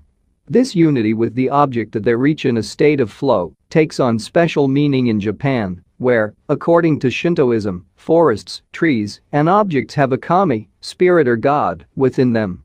When someone, whether an artist, an engineer, or a chef, sets out to create something, his or her responsibility is to use nature to give it life, while respecting that nature at every moment. During this process, the artisan becomes one with the object and flows with it. An ironworker would say that metal has a life of its own, just as someone making ceramics would say that the clay does. The Japanese are skilled at bringing nature and technology together. Not man versus nature, but rather a union of the two. The purity of Ghibli. There are those who say that the Shinto value of being connected with nature is vanishing. One of the harshest critics of this loss is another artist with a clearly defined Ikigai. Hayao Miyazaki, the director of the animated films produced by Studio Ghibli. In nearly all his films we see humans, technology, fantasy, and nature in a state of conflict and, in the end, coming together. One of the most poignant metaphors in his film Spirited Away is an obese spirit covered in trash that represents the pollution of the rivers. In Miyazaki's films, forests have personalities, trees have feelings, and robots befriend birds. Considered a national treasure by the Japanese government, Miyazaki is an artist capable of becoming completely absorbed in his art. He uses a cell phone from the late 1990s, and he makes his entire team draw by hand. He directs his films by rendering on paper even the tiniest detail, achieving flow by drawing, not by using a computer. Thanks to this obsession on the director's part, Studio Ghibli is one of the only studios in the world where almost the entire production process is carried out using traditional techniques. Those who have visited Studio Ghibli know that it is fairly typical, on a given Sunday, to see a solitary individual tucked away in a corner, hard at work, a man in simple clothes, who will greet them with an "Aheo, hello," without looking up. Miyazaki is so passionate about his work that he spends many Sundays in the studio, enjoying the state of flow, putting his Ikigai above all else. Visitors know that under no circumstances is one to bother Miyazaki, who is known for his quick temper, especially if he is interrupted while drawing. In 2013, Miyazaki announced he was going to retire. To commemorate his retirement, the television station NHK made a documentary showing him in his last days at work. He is drawing in nearly every scene of the film. In one scene, several of his colleagues are seen coming out of a meeting, and there he is, drawing in a corner, paying no attention to them. In another scene, he is shown walking to work on December 30th, a national holiday in Japan, and opening the doors of Studio Ghibli so he can spend the day there, drawing alone. Miyazaki can't stop drawing. The day after his retirement, instead of going on vacation or staying at home, he went to Studio Ghibli and sat down to draw. His colleagues put on their best poker faces, not knowing what to say. 1 year later, he announced he wouldn't make any more feature films, but that he would keep on drawing until the day he died. Can someone really retire if he is passionate about what he does? The recluses. It is not only the Japanese who have this capacity, there are artists and scientists all over the world with strong, clear ikigais. They do what they love until their dying day. The last thing Einstein wrote before closing his eyes forever was a formula that attempted to unite all the forces of the universe in a single theory. When he died, he was still doing what he loved. If he hadn't been a physicist, he said, he would have been happy as a musician. When he wasn't focused on physics or mathematics, he enjoyed playing the violin. Reaching a state of flow while working on his formulas or playing music, his two ikigais, brought him endless pleasure. Many such artists might seem misanthropic or reclusive, but what they are really doing is protecting the time that brings them happiness, sometimes at the expense of other aspects of their lives. They are outliers who apply the principles of flow to their lives to an extreme. Another example of this kind of artist is the novelist Haruki Murakami. He sees only a close circle of friends and appears in public in Japan only once every few years. Artists know how important it is to protect their space, control their environment, and be free of distractions if they want to flow with their ikigai. Microflow? Enjoying mundane tasks. But what happens when we have to, say, do the laundry, mow the lawn, or attend to paperwork? Is there a way to make these mundane tasks enjoyable? Near the Shinjuku subway station, in one of the neural centers of Tokyo, there is a supermarket that still employs elevator operators. The elevators are fairly standard and could easily be operated by the customers, but the store prefers to provide the service of someone holding the door open for you, pushing the button for your floor, and bowing as you exit. If you ask around, you'll learn that there is one elevator operator who has been doing the same job since 2004. She is always smiling and enthusiastic about her work. How is she able to enjoy such a job? Doesn't she get bored doing something so repetitive? On closer inspection, it becomes clear that the elevator operator is not just pushing buttons, but is instead performing a whole sequence of movements. She begins by greeting the customers with a song-like salutation, followed by a bow and a welcoming wave of the hand. Then she presses the elevator button with a graceful movement, as though she is a geisha offering a client a cup of tea. Csikszentmihalyi calls this microflow. We've all been bored in a class or at a conference and started doodling to keep ourselves entertained. Or whistled while painting a wall. If we're not truly being challenged, we get bored and add a layer of complexity to amuse ourselves. Our ability to turn routine tasks into moments of microflow, into something we enjoy, is key to our being happy, since we all have to do such tasks. Even Bill Gates washes the dishes every night. He says he enjoys it, that it helps him relax and clear his mind, and that he tries to do it a little better each day, following an established order or set of rules he's made for himself. Plates first, forks second, and so on. It's one of his daily moments of microflow. Richard Feynman, one of the most important physicists of all time, also took pleasure in routine tasks. W. Daniel Hillis, one of the founders of the supercomputer manufacturer Thinking Machines, hired Feynman to work on the development of a computer that could handle parallel processing when he was already world famous. He says Feynman showed up on his first day of work and said, "Okay, boss, what's my assignment?" They didn't have anything prepared, so they asked him to work on a certain mathematical problem.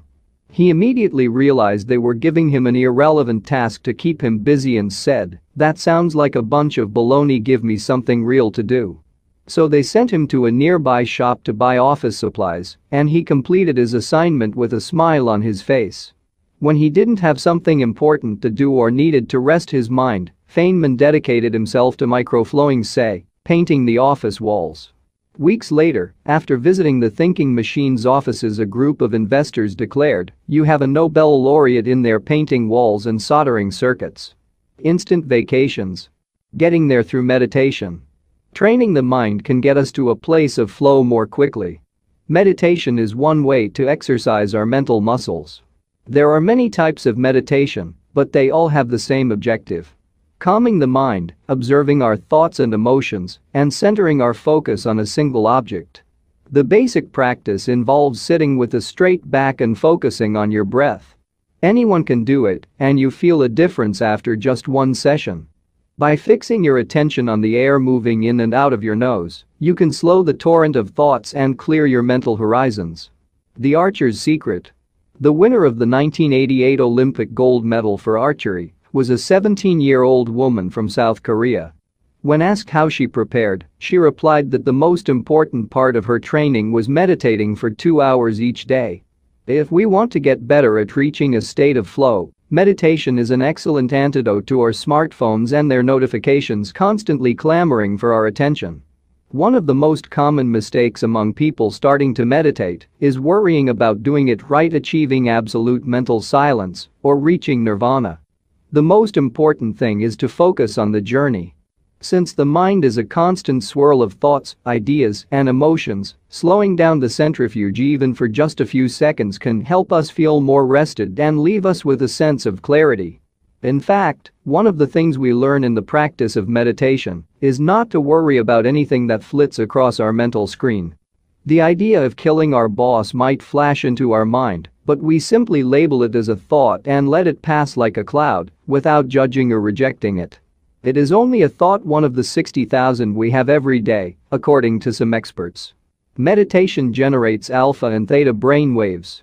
For those experienced in meditation, these waves appear right away, while it might take a half hour for a beginner to experience them.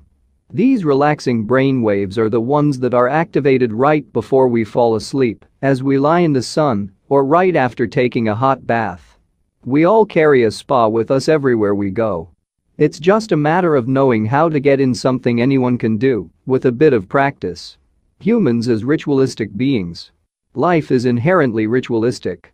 We could argue that humans naturally follow rituals that keep us busy. In some modern cultures, we have been forced out of our ritualistic lives to pursue goal after goal in order to be seen as successful. But throughout history, humans have always been busy. We were hunting, cooking, farming, exploring, and raising families, activities that were structured as rituals to keep us busy throughout our days.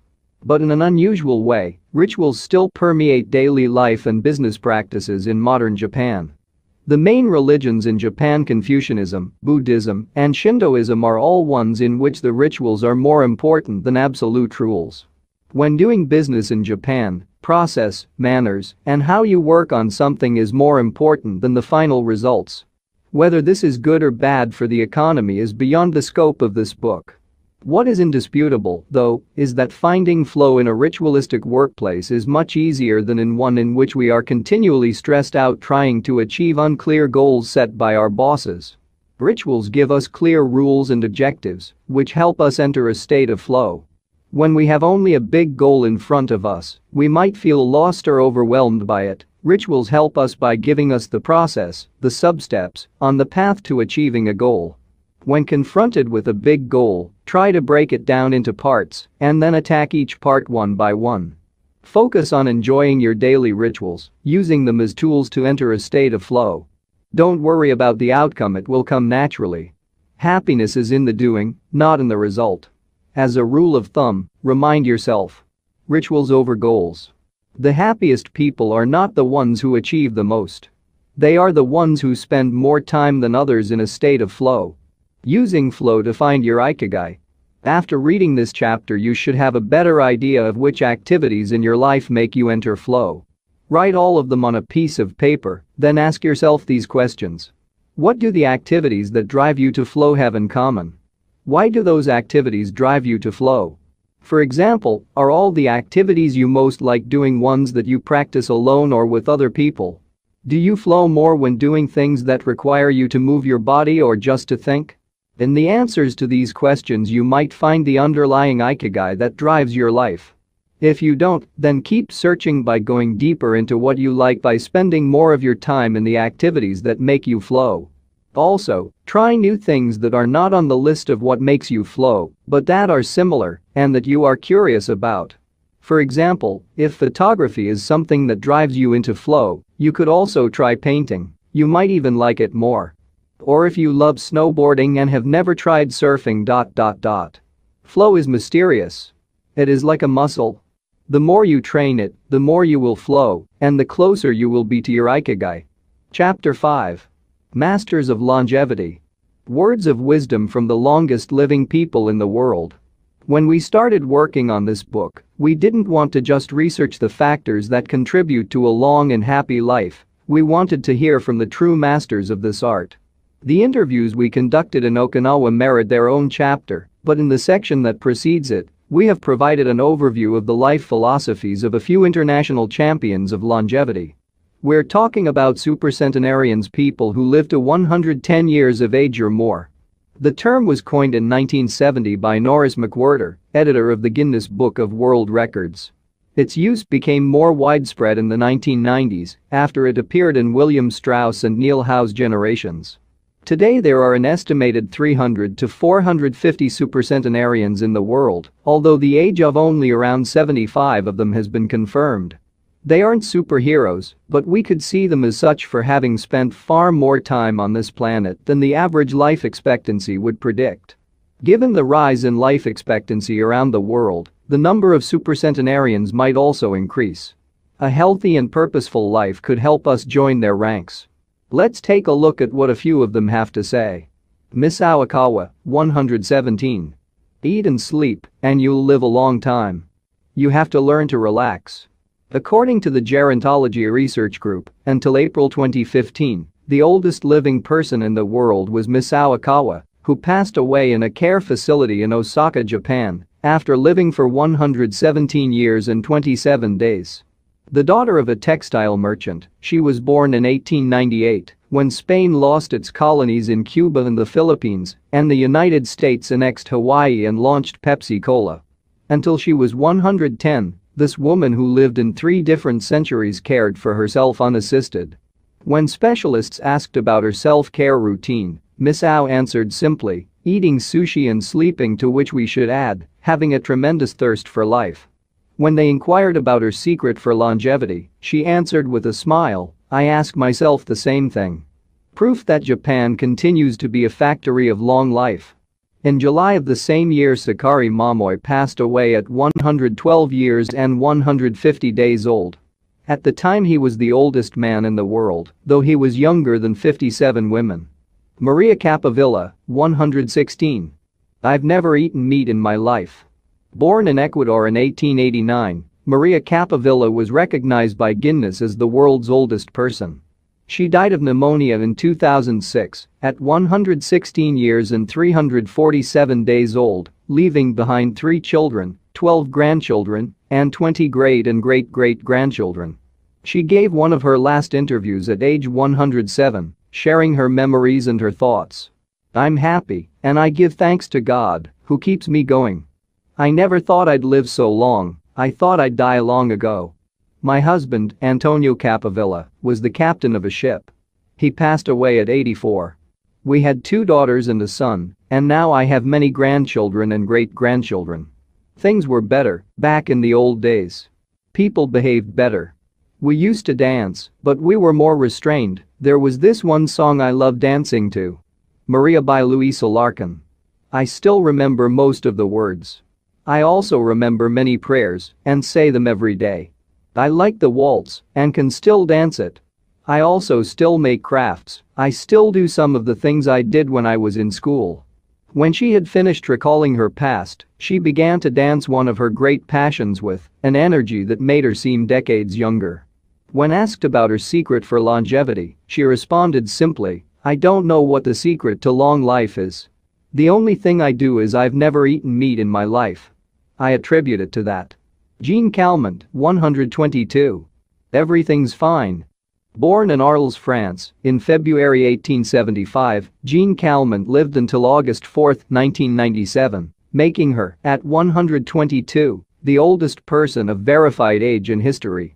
She jokingly said that she competed with Methuselah, and there is no question that she broke numerous records as she went on celebrating birthdays. She died of natural causes at the end of a happy life, during which she denied herself almost nothing. She rode a bicycle until she turned 100. She lived on her own until 110, when she agreed to move into a nursing home after accidentally starting a small fire in her apartment. She stopped smoking at 120, when her cataracts started making it hard for her to bring a cigarette to her lips. One of her secrets may have been her sense of humor. As she said on her 120th birthday, I see badly, I hear badly, and I feel bad, but everything's fine. Walter Bruning, 114. If you keep your mind and body busy, you'll be around a long time. Born in Minnesota in 1896, Walter Bruning was able to see 3 centuries in his lifetime. He died in Montana in 2011 from natural causes. He'd had 2 wives and a 50-year career on the railroad. At 83, he retired to an assisted living center in Montana, where he remained until his death. He is the second oldest man, of verified age, ever born in the United States. He gave many interviews in his final years, insisting that his longevity stemmed from, among other things, his habit of eating only 2 meals per day and working for as many years as he could. Your mind and your body. You keep both busy, he said on his 112th birthday, you'll be here a long time. Back then, he was still exercising every day. Among Bruning's other secrets, he had a habit of helping others, and he wasn't afraid of dying. As he declared in a 2010 interview with the Associated Press, we're all going to die. Some people are scared of dying. Never be afraid to die. Because you're born to die. Before passing away in 2011, he is said to have told a pastor that he'd made a deal with God. If he wasn't going to get better, it was time to go. Alexander Imich, 111. I just haven't died yet. Born in Poland in 1903, Alexander Imich was a chemist and parapsychologist residing in the United States who, after the death of his predecessor in 2014, became the oldest man of authenticated age in the world. Imich himself died shortly thereafter, in June of that year, leaving behind a long life rich with experiences. Image attributed his longevity to, among other things, never drinking alcohol. It's not as though I'd won the Nobel Prize, he said upon being declared the world's oldest man. I never thought I'd get to be so old. When asked about his secret to living so long, his answer was, I don't know. I just haven't died yet. Ikigai artists. The secret to long life, however, is not held by supercentenarians alone.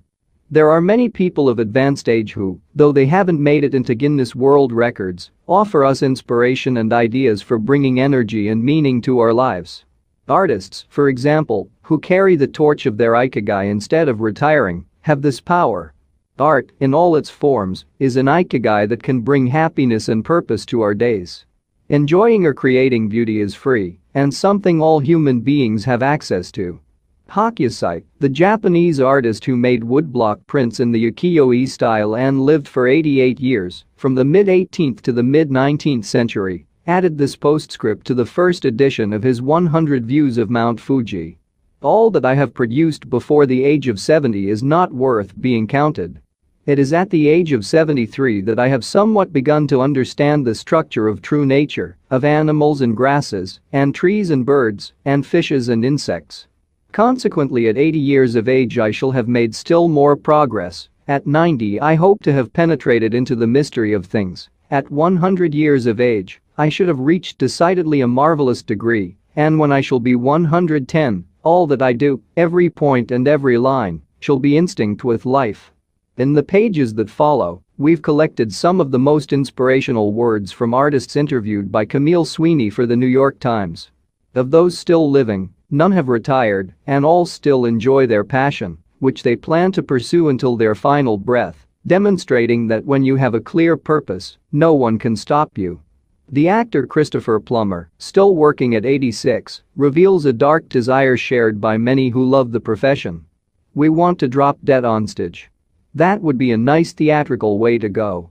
Osamu Tezuka, the father of modern Japanese manga, shared this feeling. Before he died in 1989, his last words as he drew one final cartoon were, "Please, just let me work."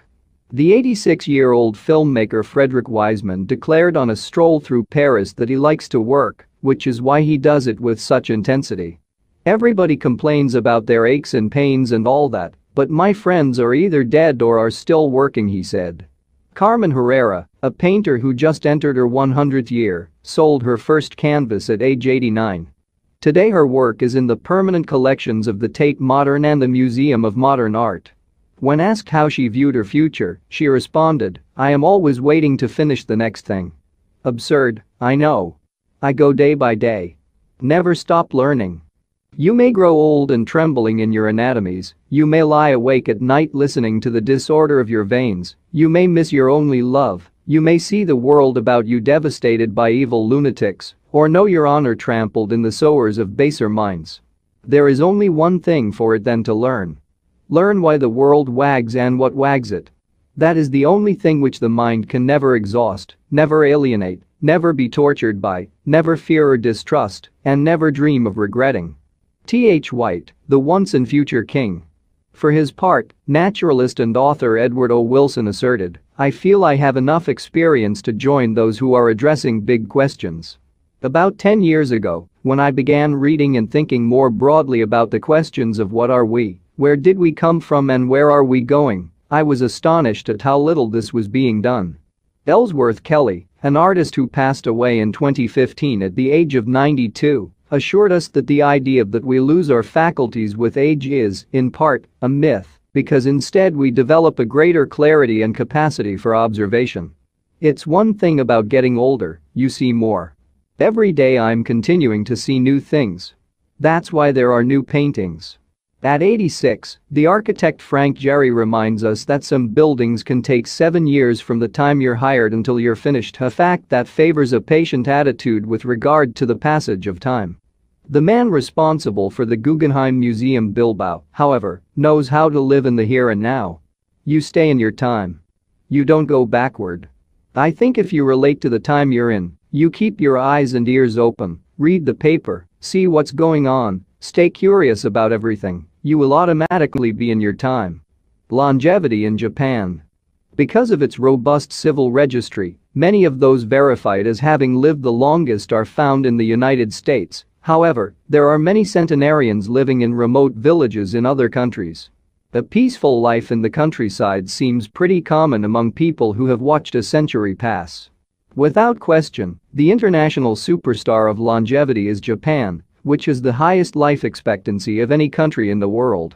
In addition to a healthy diet, which we will explore in detail, and an integrated healthcare system in which people go to the doctor for regular checkups to prevent disease, longevity in Japan is closely tied to its culture, as we will see later on. The sense of community and the fact that Japanese people make an effort to stay active until the very end are key elements of their secret to long life. If you want to stay busy even when there's no need to work, there has to be an Ikigai on your horizon, a purpose that guides you throughout your life and pushes you to make things of beauty and utility for the community and yourself. Chapter 6. Lessons from Japan's centenarians. Traditions and proverbs for happiness and longevity. To get to Ijimi, we had to fly nearly 3 hours from Tokyo to Naha, the capital of Okinawa. Several months earlier we had contacted the town council of a place known as the Village of Longevity to explain the purpose of our trip and our intention to interview the oldest members of the community. After numerous conversations, we finally got the help we were looking for and were able to rent a house just outside the town. 1 year after starting this project, we found ourselves on the doorstep of some of the longest living people in the world. We realized right away that time seems to have stopped there, as though the entire town were living in an endless here and now. Arriving in Ijimi. After 2 hours on the road from Naha, we're finally able to stop worrying about the traffic. To our left are the sea and an empty stretch of beach, to our right, the mountainous jungle of Okinawa's Yanbaru forests. Once Route 58 passes Nago, where Orion beer, the pride of Okinawa, is made, it skirts the coast until it reaches Ijimi. Every now and then a few little houses and stores crop up in the narrow stretch of land between the road and the base of the mountain. We pass small clusters of houses scattered here and there as we enter the municipality of Ijimi, but the town doesn't really seem to have a center. Our GPS finally guides us to our destination. The Center for the Support and Promotion of Well-Being, housed in an unattractive cinderblock building right off the highway. We go in through the back door, where a man named Tyra is waiting for us. Beside him is a petite, cheerful woman who introduces herself as Yuki. 2 other women immediately get up from desks and show us to a conference room. They serve us each a cup of green tea and a few shikiwasa, a small citrus fruit that packs a big nutritional punch, as we will see later on. Tyra sits down across from us in his formal suit and opens up a large planner and a 3-ring binder. Yuki sits next to him. The binder contains a list of all the town's residents, organized by age and club or moe. Tyra points out that these groups of people who help one another are characteristic of Ijimi. The moe are not organized around any concrete objective, they function more like a family. Tyra also tells us that volunteer work, rather than money, drives much of what happens in Ijimi. Everyone offers to pitch in, and the local government takes care of assigning tasks. This way, everyone can be useful and feels like a part of the community. Ijimi is the penultimate town before Cape Hito, the northernmost point of the largest island in the archipelago.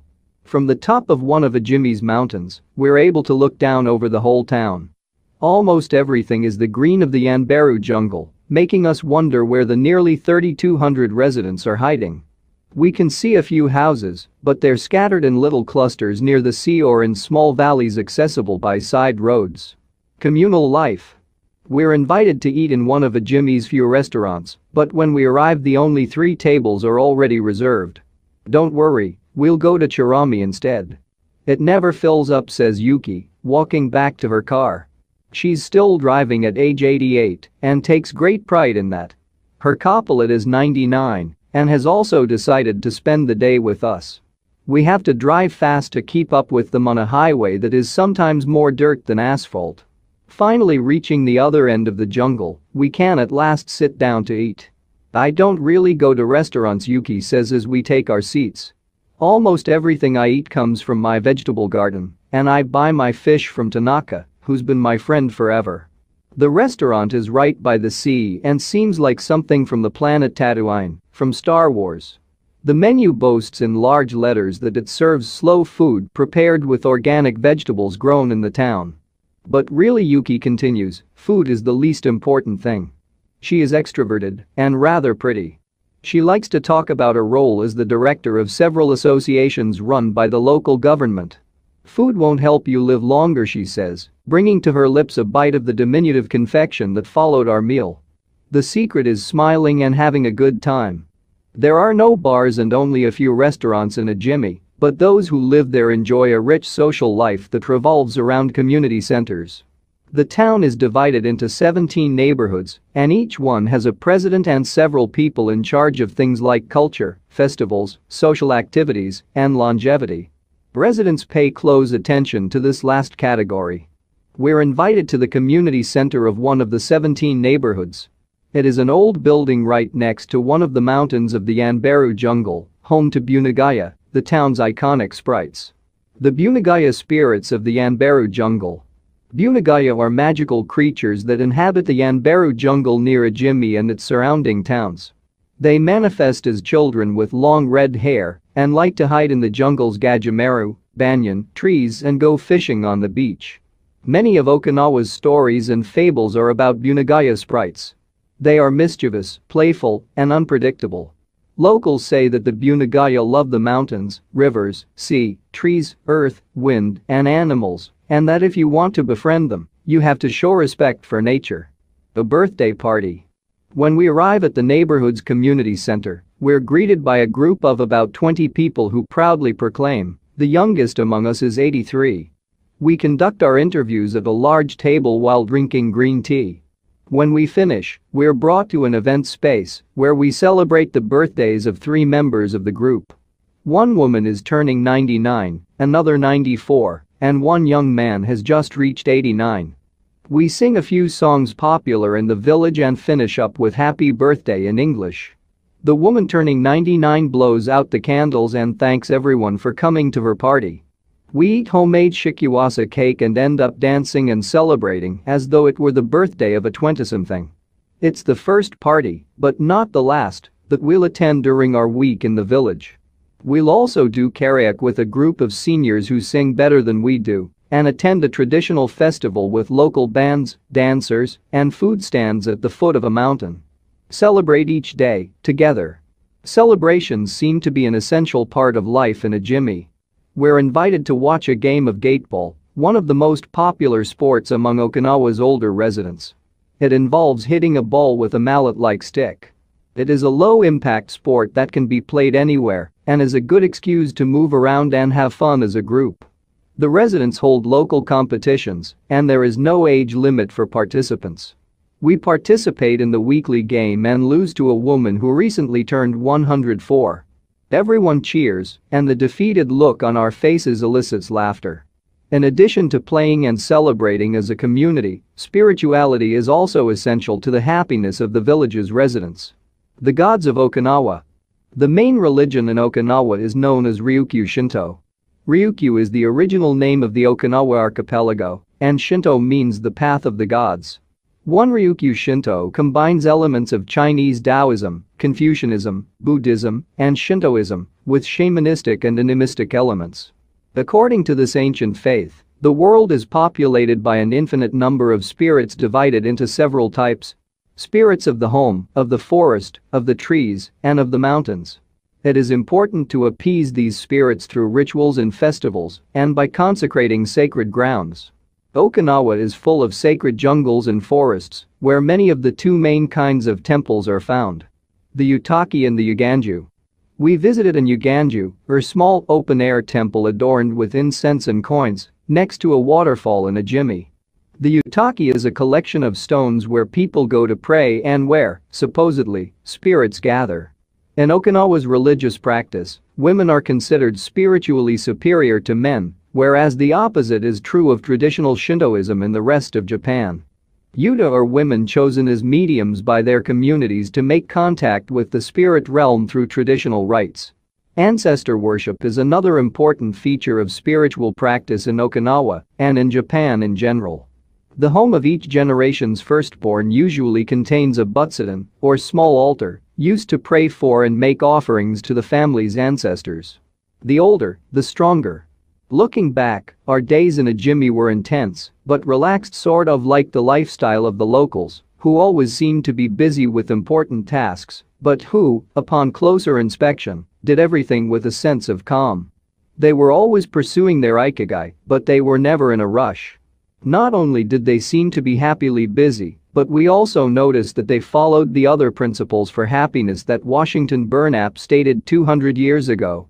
The grand essentials to happiness in this life are something to do, something to love, and something to hope for. 2. On our last day, we went to buy gifts at a small market at the edge of town. The only things sold there are local vegetables, green tea, and shikiwasa juice, along with bottles of water from a spring hidden in the Yanbaru forests, bearing labels that read longevity water. We bought ourselves some of this longevity water and drank it in the parking lot, looking out over the sea and hoping that the little bottles that promised a magic elixir would bring us health and long life and would help us find our own Ikigai. Then we took a photo with a statue of Abunagaya and walked up to it one last time to read the inscription. The interviews. Over the course of a week we conducted a total of 100 interviews, asking the eldest members of the community about their life philosophy, their Ikigai, and the secrets to longevity. We filmed these conversations with 2 cameras for use in a little documentary and chose a few especially meaningful and inspiring statements to include in this section of the book. 1. Don't worry. The secret to a long life is not to worry. And to keep your heart young, don't let it grow old. Open your heart to people with a nice smile on your face. If you smile and open your heart, your grandchildren and everyone else will want to see you. The best way to avoid anxiety is to go out in the street and say hello to people. I do it every day. I go out there and say, hello. And see you later. Then I go home and care for my vegetable garden. In the afternoon, I spend time with friends. Here, everyone gets along. We try not to cause problems. Spending time together and having fun is the only thing that matters. 2. Cultivate good habits. I feel joy every morning waking up at 6 and opening the curtains to look out at my garden, where I grow my own vegetables. I go right outside to check on my tomatoes, my mandarin oranges. I love the sight of them, it relaxes me. After an hour in the garden I go back inside and make breakfast. I plant my own vegetables and cook them myself. That's my Ikigai. The key to staying sharp in old age is in your fingers. From your fingers to your brain and back again. If you keep your fingers busy, you'll live to see 100. I get up at 4 every day. I set my alarm for that time, have a cup of coffee, and do a little exercise, lifting my arms. That gives me energy for the rest of the day. I eat a bit of everything. I think that's the secret. I like variety in what I eat. I think it tastes better. Working. If you don't work, your body breaks down. When I wake up, I go to the butsudan and light incense.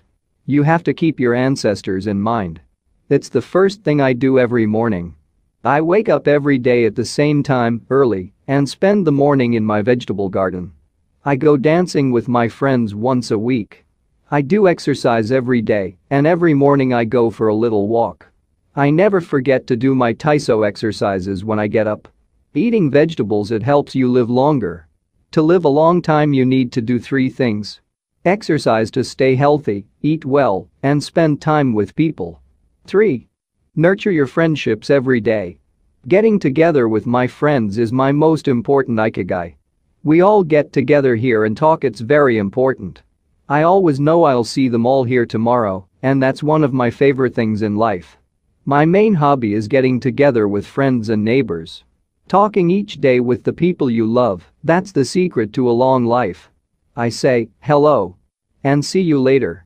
To the children on their way to school, and wave at everyone who goes by me in their car. Drive safely. I say. Between 7:20 a.m. and 8:15 a.m. I'm outside on my feet the whole time, saying hello to people. Once everyone's gone, I go back inside. Chatting and drinking tea with my neighbors. That's the best thing in life. And singing together. I wake up at 5 every morning, leave the house, and walk to the sea. Then I go to a friend's house and we have tea together. That's the secret to long life. Getting together with people and going from place to place. 4. Live an unhurried life. My secret to a long life is always saying to myself, slow down and relax. You live much longer if you're not in a hurry. I make things with wicker. That's my Ikigai. The first thing I do when I wake up is pray. Then I do my exercises and eat breakfast. At 7 I calmly start working on my wicker. When I get tired at 5, I go visit my friends. Doing many different things every day. Always staying busy, but doing one thing at a time, without getting overwhelmed. The secret to long life is going to bed early, waking up early, and going for a walk. Living peacefully and enjoying the little things. Getting along with your friends. Spring, summer, fall, winter. Enjoying each season, happily. 5. Be optimistic. Every day I say to myself, today will be full of health and energy. Live it to the fullest. I'm 98, but consider myself young. I still have so much to do. Laugh.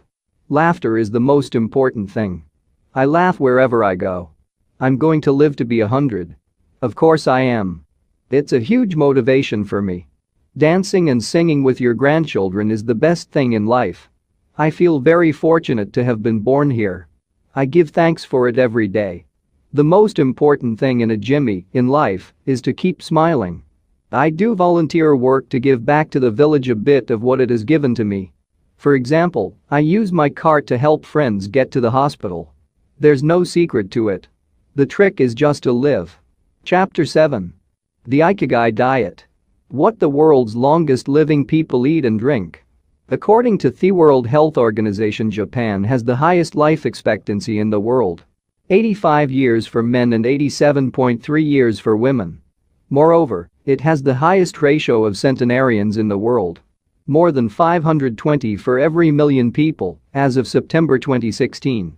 The above graphic, which compares life expectancy in Japan, its province Okinawa, Sweden, and the United States, shows that, while life expectancy in Japan is high overall, Okinawa exceeds the national average. Okinawa is one of the areas in Japan that were most affected by World War II. As a result not only of conflicts on the battlefield, but also of hunger and a lack of resources once the war ended, the average life expectancy was not very high during the 1940s and 1950s. As Okinawans recovered from the destruction, however, they came to be some of the country's longest living citizens. What secrets to long life do the Japanese hold? What is it about Okinawa that what secrets to long life do the Japanese hold? What is it about Okinawa that makes it the best of the best in terms of life expectancy? Experts point out that, for one thing, Okinawa is the only province in Japan without trains. Its residents have to walk or cycle when not driving. It is also the only province that has managed to follow the Japanese government's recommendation of eating less than 10 grams of salt per day. Okinawa's miracle diet. The mortality rate from cardiovascular disease in Okinawa is the lowest in Japan, and diet almost certainly has a lot to do with this. It is no coincidence that the Okinawa diet is so often discussed around the world at panels on nutrition. The most concrete and widely cited data on diet in Okinawa come from studies by Makoto Suzuki, a cardiologist at the University of the Ryukyus, who has published more than 700 scientific articles on nutrition and aging in Okinawa since 1970. Bradley J. Wilcox and D. Craig Wilcox joined Makoto Suzuki's research team and published a book considered the Bible on the subject, the Okinawa Program. 1. They reached the following conclusions. Locals eat a wide variety of foods, especially vegetables. Variety seems to be key. A study of Okinawa's centenarians showed that they ate 206 different foods, including spices, on a regular basis. They ate an average of 18 different foods each day, a striking contrast to the nutritional poverty of our fast food culture. They eat at least 5 servings of fruits and vegetables every day. At least 7 types of fruits and vegetables are consumed by Okinawans on a daily basis. The easiest way to check if there is enough variety on your table is to make sure you're eating the rainbow. A table featuring red peppers, carrots, spinach, cauliflower, and eggplant, for example, offers great color and variety. Vegetables, potatoes, legumes, and soy products such as tofu are the staples of an Okinawan's diet. More than 30% of their daily calories comes from vegetables. Grains are the foundation of their diet. Japanese people eat white rice every day, sometimes adding noodles. Rice is the primary food in Okinawa as well. They rarely eat sugar, and if they do, it's cane sugar. We drove through several sugarcane fields every morning on our way to a jimmy and even drank a glass of cane juice at Nakajin Castle. Beside the stall selling the juice was a sign describing the anti-carcinogenic benefits of sugarcane. In addition to these basic dietary principles, Okinawans eat fish an average of 3 times per week. Unlike in other parts of Japan, the most frequently consumed meat is pork, though locals eat it only once or twice per week. Along these lines, Makoto Suzuki's studies indicate the following. Okinawans consume, in general, 1/3 as much sugar as the rest of Japan's population, which means that sweets and chocolate are much less a part of their diet. They also eat practically half as much salt as the rest of Japan.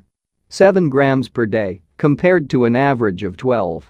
They consume fewer calories. An average of 1,785 per day, compared to 2,068 in the rest of Japan.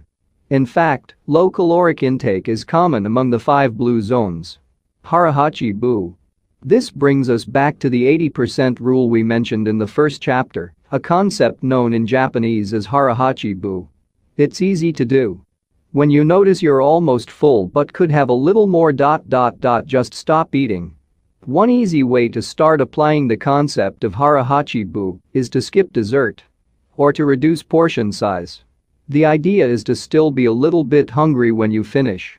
This is why portion size tends to be much smaller in Japan than in the West. Food isn't served as appetizers, main courses, and dessert. Instead, it's much more common to see everything presented at once on small plates. One with rice, another with vegetables, a bowl of miso soup, and something to snack on. Serving food on many small plates makes it easier to avoid eating too much and facilitates the varied diet discussed at the beginning of this chapter. Harahachi-bu is an ancient practice. The 12th century book on Zen Buddhism Zazen Yujinki recommends eating 2/3 as much as you might want to. Eating less than one might want is common among all Buddhist temples in the East. Perhaps Buddhism recognized the benefits of limiting caloric intake more than 9 centuries ago. So, eat less to live longer? Few would challenge this idea. Without taking it to the extreme of malnutrition, of course, eating fewer calories than our bodies ask for seems to increase longevity. The key to staying healthy while consuming fewer calories is eating foods with a high nutritional value, especially superfoods, and avoiding those that add to our overall caloric intake but offer little to no nutritional value.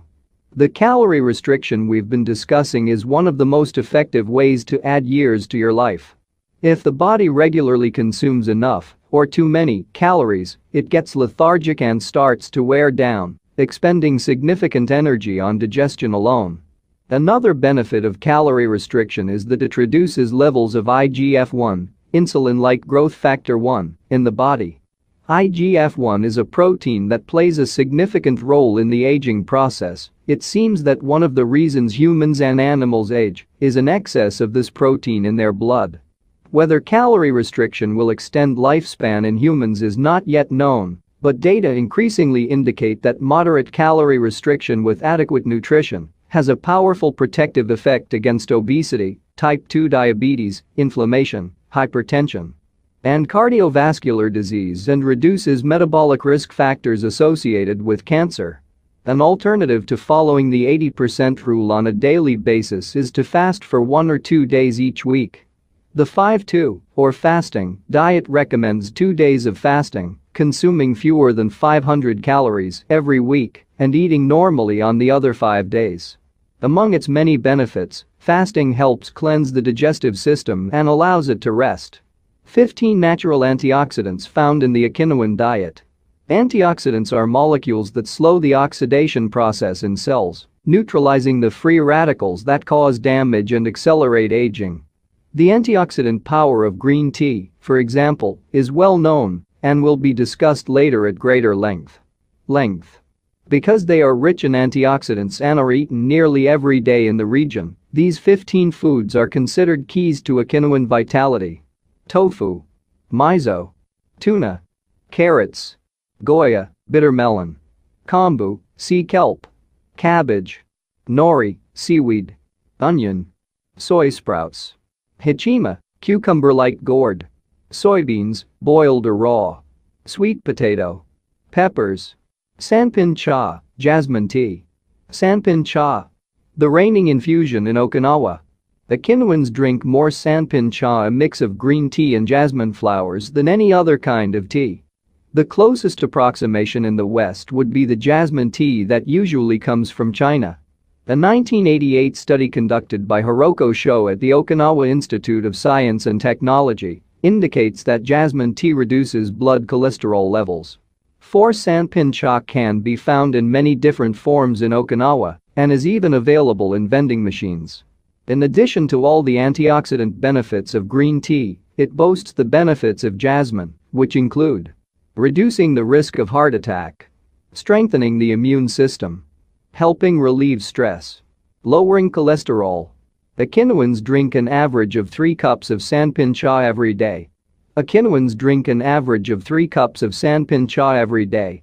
It might be hard to find exactly the same blend in the West, but we can drink jasmine tea, or even a high-quality green tea, instead. The secrets of green tea. Green tea has been credited for centuries with significant medicinal properties. Recent studies have confirmed its many benefits and have attested to the importance of this ancient plant in the longevity of those who drink it often. Originally from China, where it has been consumed for millennia, green tea didn't make its way to the rest of the world until just a few centuries ago.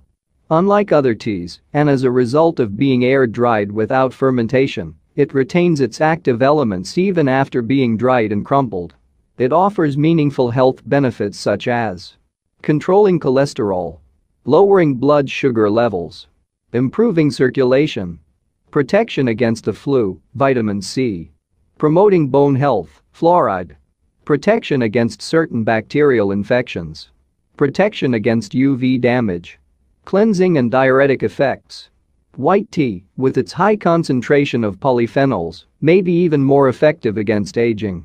In fact, it is considered to be the natural product with the greatest antioxidant power in the world, to the extent that 1 cup of white tea might pack the same punch as about a dozen glasses of orange juice.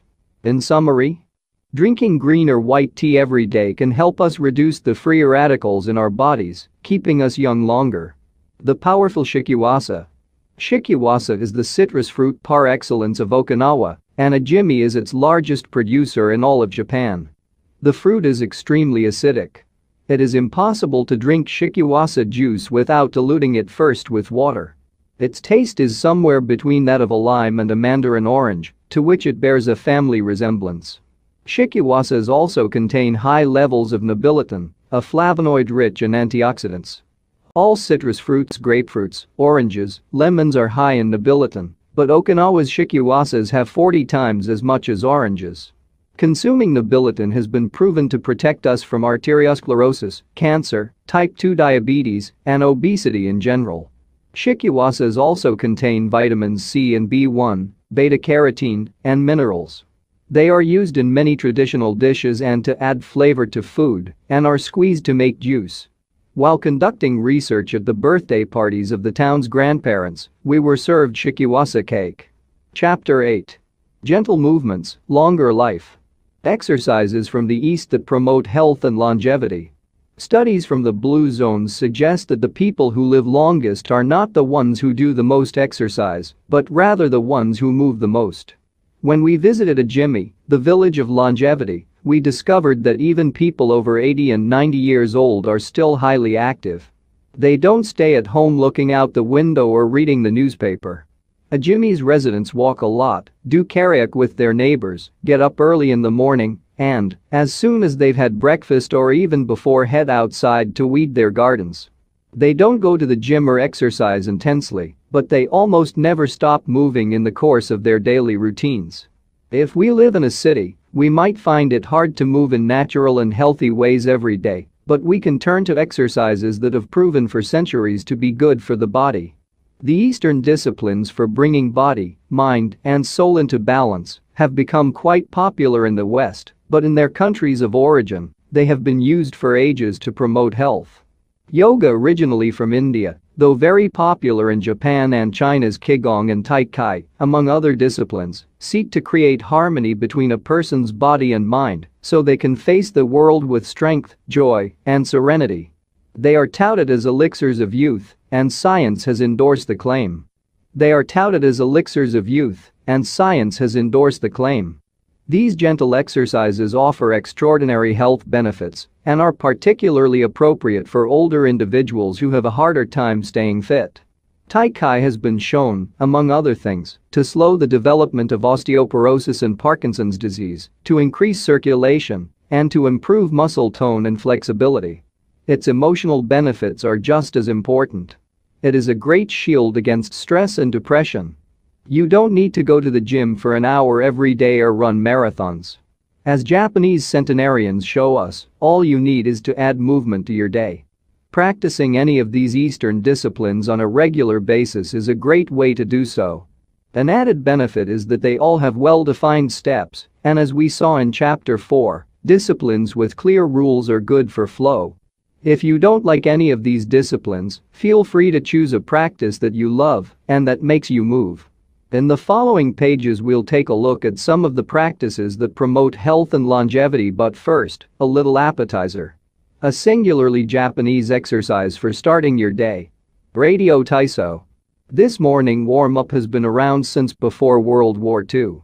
The radio part of its name is from when the instructions for each exercise were transmitted over the radio, but today people usually do these movements while tuned to a television channel or internet video demonstrating the steps.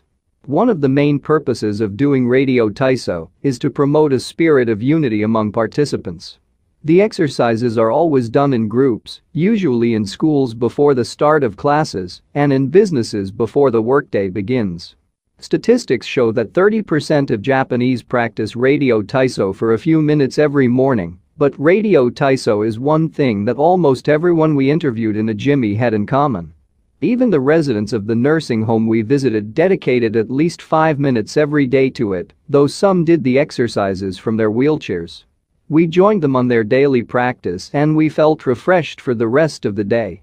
When these exercises are done in a group, it is usually on a sports field or in a large reception hall and typically involves some kind of loudspeaker. The exercises take 5 or 10 minutes, depending on whether you do all or only some of them. They focus on dynamic stretching and increasing joint mobility. One of the most iconic Radio Taiso exercises consists of simply raising mobility. One of the most iconic Radio Taiso exercises consists of simply raising your arms above your head and then bringing them down in a circular motion. It is a tool to wake up the body, an easy mobility workout that is low in intensity and that focuses on exercising as many joints as possible. It might seem basic, but in our modern lives, we can spend days without raising our arms above our ears. Think about it. Our arms are down when using computers, when using smartphones, when reading books. One of the few times we raise our hands over our heads is when reaching for something in a cupboard or closet, while our ancestors were raising their hands over their heads all the time when gathering things from trees.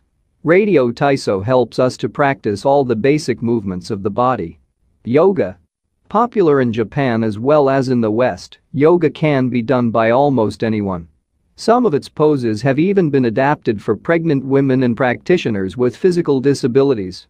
Yoga comes from India, where it was developed millennia ago to unite our mental and physical elements.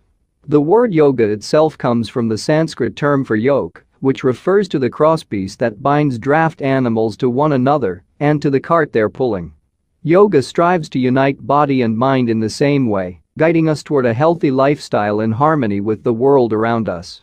The main objectives of yoga are to bring us closer to our human nature, mental and physical purification, to bring us closer to the divine.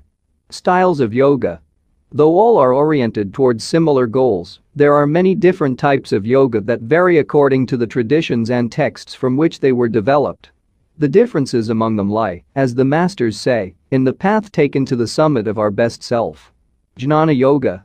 The yoga of wisdom, the search for discipline and mental growth. Karma Yoga. Focuses on action, on tasks and duties that benefit oneself and one's community. Bhakti Yoga. The yoga of devotion and surrender to the divine. Mantra Yoga. Focuses on the recitation of mantras to reach a state of relaxation. Kundalini Yoga. Combines diverse steps to reach the desired mental state. Raja Yoga, also known as the royal path, encompasses a range of steps geared toward achieving communion with oneself and others. Hatha Yoga. The most widespread form in the West and Japan, characterized by asanas or poses combined in a quest for balance. How to do a sun salutation. The sun salutation is one of the most iconic exercises in Hatha Yoga. To do it, you simply have to follow these 12 basic movements. 1. With your feet together, stand up straight but keep your muscles relaxed. Exhale. 2. Place the palms of your hands together in front of your chest. From this position, inhale as you raise your arms above your head and bend backward slightly. 3. Exhale as you bend forward until you touch the ground with the palms of your hands without bending your knees. 4. Stretch one leg back to touch the floor with the tips of your toes. Inhale. 5. Bring the other leg back, keeping your legs and arms straight as you hold your breath. 6. As you exhale, bend your arms and bring your chest to the ground and then forward, resting your knees on the ground. 7. Straighten your arms and bend your spine back, keeping the lower half of your body on the ground. Inhale. 8. With your hands and feet on the ground, lift your hips until your arms and legs are straight and your body forms an upside-down V. Exhale throughout the movement. 9. Bring forward the same leg you'd stretched back earlier and bend it so that your knee and foot are aligned under your head and between your hands. Inhale. 10. Exhale as you bring your back foot forward and straighten your legs, keeping your hands on the ground as in posture 3. 11. Bring your arms above your head with your palms together and bend backward slightly, as you did in posture 2, while you inhale.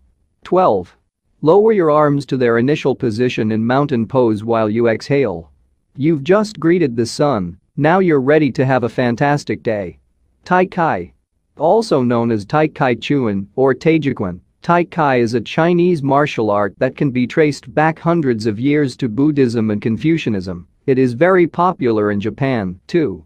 According to Chinese tradition, it was created by the Taoist master and martial arts practitioner Zhang Sanfeng, though it was Yang Luqian who in the 19th century brought the form to the rest of the world. Tai Chi was originally a nijia, or internal martial art, meaning its goal was personal growth. Focused on self-defense, it teaches those who practice it to defeat their adversaries by using the least amount of force possible and by relying on agility. Tai Chi, which was also seen as a means of healing body and mind, would go on to be used more frequently to foster health and inner peace. To encourage its citizens to be more active, the Chinese government promoted it as an exercise, and it lost its original connection to martial arts, becoming instead a source of health and well-being accessible to all. Styles of Tai Chi. There are different schools and styles of Tai Chi. The following are the best known. Chen style alternates between slow movements and explosive ones. Yang style, the most widespread of the forms, characterized by slow, fluid movements. Wu style utilizes small, slow, deliberate movements. Hao style, centered on internal movements with almost microscopic external movements, one of the least practiced forms of Tai Chi, even in China. Despite their differences, these styles all have the same objectives. 1.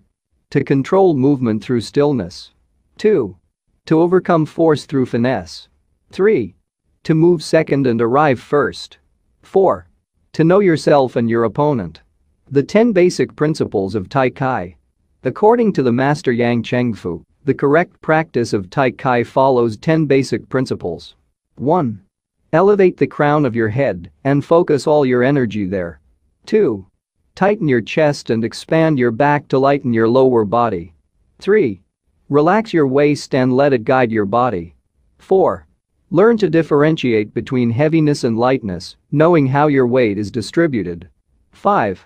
Relax the shoulders to allow free movement of the arms and promote the flow of energy. 6. Value the agility of the mind over the strength of the body. 7.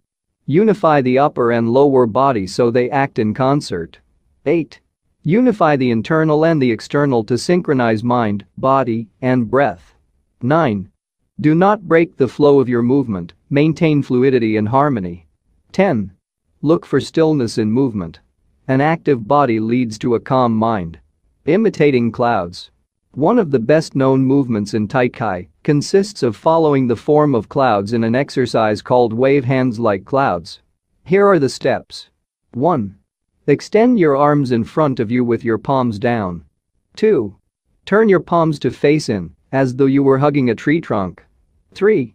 Open your arms out to the side. 4.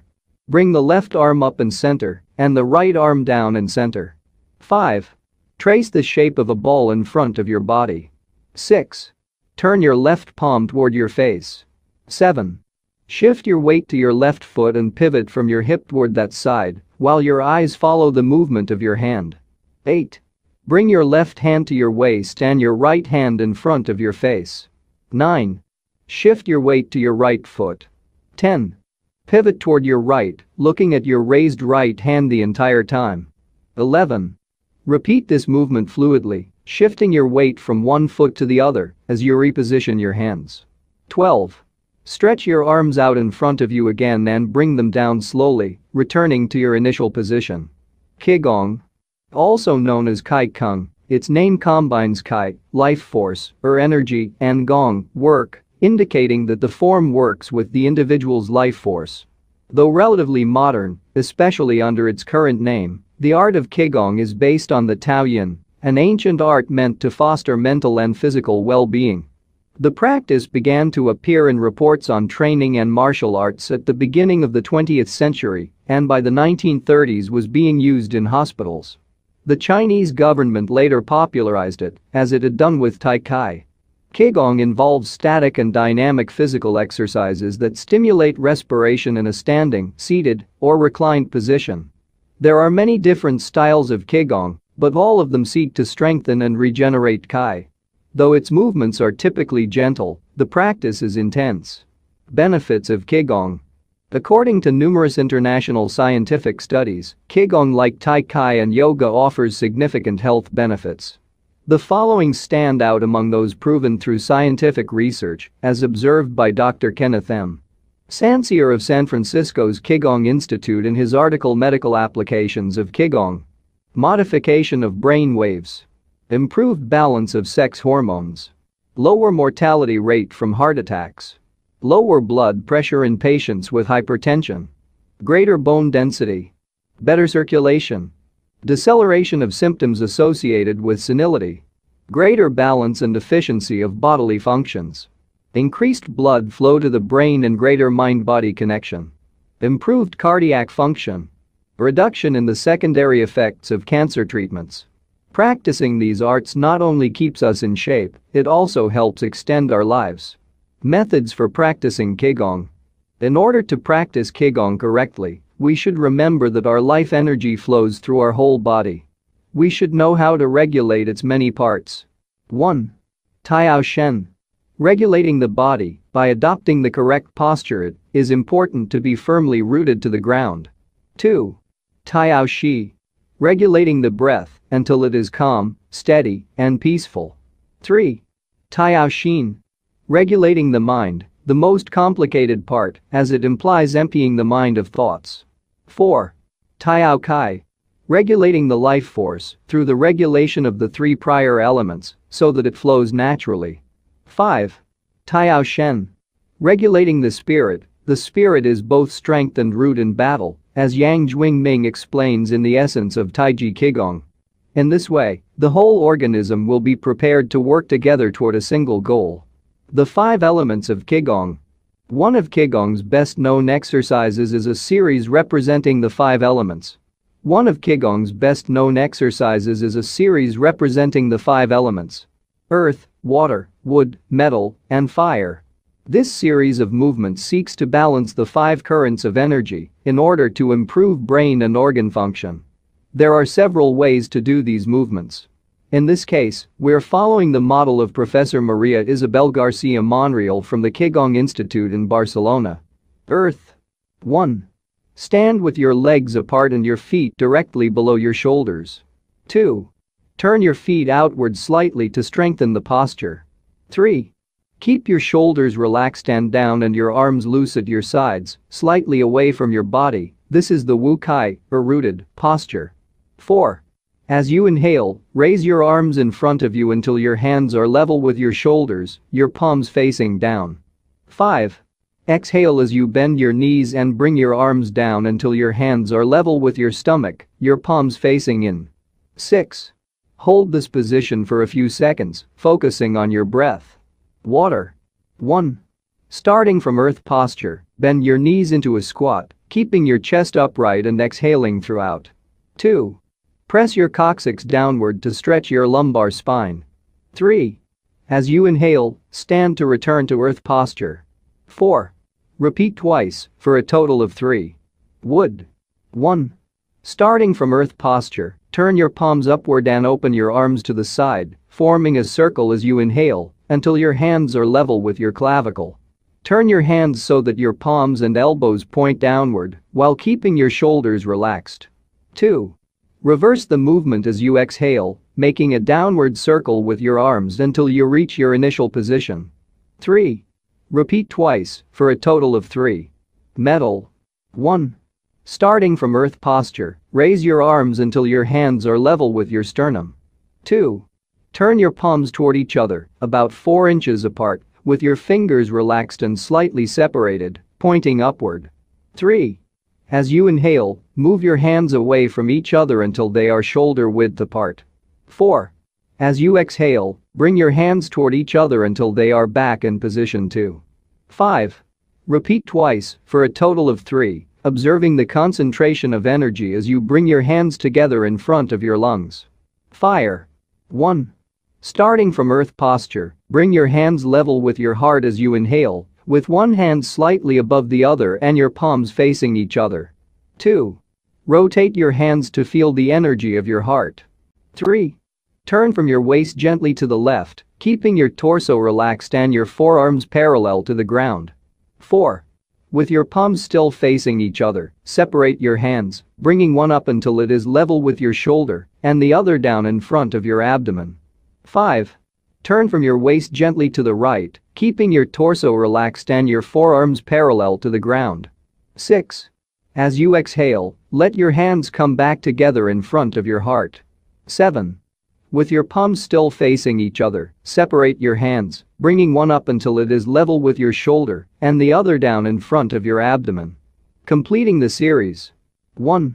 Starting from earth posture, inhale as you bring your hands level with your shoulders, palms facing down. 2. As you exhale, lower your arms to rest at your sides, returning to the initial Wu Kai posture. Shiatsu. Created in Japan in the early 20th century, principally for the treatment of arthritis, Shiatsu also works on energy flow through the application of pressure with the thumbs and the palms of the hands.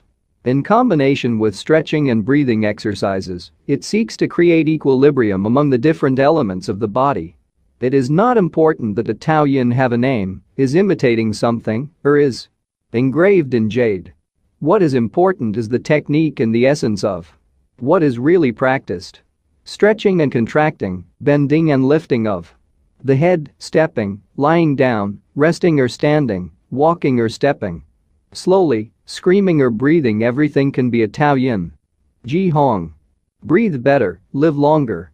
The book Shuzhen Shishu, known in the West as 10 Books on the Cultivation of Perfection, dates back to the 13th century and is a compendium of materials from diverse sources on developing the mind and body. It quotes, among others, the celebrated Chinese doctor and essayist Sun Simiao, who lived during the 6th century. Sun Simiao was a proponent of a technique called the 6 healing sounds, which involves the coordination of movement, breathing, and pronouncing sounds with the purpose of bringing our souls to a place of calm. The 6 sounds are zu, pronounced like shh with a deep sigh, which is associated with the liver. He, pronounced like her with a yawn, which is associated with the heart. Si, pronounced like sir with a slow exhale, which is associated with the lungs. Chui, pronounced like chui with a forceful exhale, which is associated with the kidneys. Hu, pronounced like hu, which is associated with the spleen. Zai, pronounced like shi, which connects the whole body. The following poem by Sun Simyao offers clues about how to live well according to the season. It reminds us of the importance of breathing and suggests that as we breathe, we visualize the organs associated with each of the healing sounds. In spring, breathe zu for clear eyes, and so would can aid your liver. In summer, reach for he, so that heart and fire can be at peace. In fall, breathe si to stabilize and gather metal, keeping the lungs moist. For the kidneys, next, breathe chui and see your inner waters calm. The triple heater needs your zai to expel all heat and troubles. In all 4 seasons, take deep breaths so your spleen can process food. And, of course, avoid exhaling noisily, don't let even your own ears hear you. The practice is most excellent and will help preserve your divine elixir. It might feel confusing to be presented with all the Eastern traditions we have introduced in this chapter. The takeaway is that they all combine a physical exercise with an awareness of our breath. These 2 components, movement and breath, help us to bring our consciousness in line with our body, instead of allowing our mind to be carried away by the sea of daily worries. Most of the time, we are just not aware enough of our breathing. Chapter 9. Resilience and Wabi-sabi. How to face life's challenges without letting stress and worry age you. What is resilience? One thing that everyone with a clearly defined Ikigai has in common is that they pursue their passion no matter what. They never give up, even when the cards seem stacked against them, or they face one hurdle after another. We're talking about resilience, a concept that has become influential among psychologists. But resilience isn't just the ability to persevere.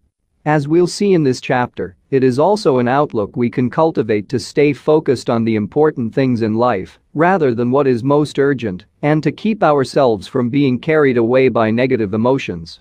In the final section of the chapter, we'll explore techniques that go beyond resilience to cultivate anti-fragility. Sooner or later, we all have to face difficult moments, and the way we do this can make a huge difference to our quality of life. Proper training for our mind, body, and emotional resilience is essential for confronting life's ups and downs. Resilience is our ability to deal with setbacks. The more resilient we are, the easier it will be to pick ourselves up and get back to what gives meaning to our lives. Resilient people know how to stay focused on their objectives, on what matters, without giving in to discouragement. Their flexibility is the source of their strength. They know how to adapt to change and to reversals of fortune. They concentrate on the things they can control and don't worry about those they can't. In the words of the famous Serenity Prayer by Reinhold Niebuhr, God, give us grace to accept with serenity the things that cannot be changed, courage to change the things which should be changed, and the wisdom to distinguish the one from the other. Emotional resilience through Buddhism and Stoicism. Siddhartha Gautama, Buddha, was born a prince of Kapilavastu, Nepal, and grew up in a palace, surrounded by riches. At 16 he married and had a child. Not satisfied by his family's wealth, at 29 he decided to try a different lifestyle and ran away from the palace to live as an ascetic. But it wasn't asceticism that he was looking for, it didn't offer the happiness and well-being he sought. Neither wealth nor extreme asceticism worked for him. He realized that a wise person should not ignore life's pleasures.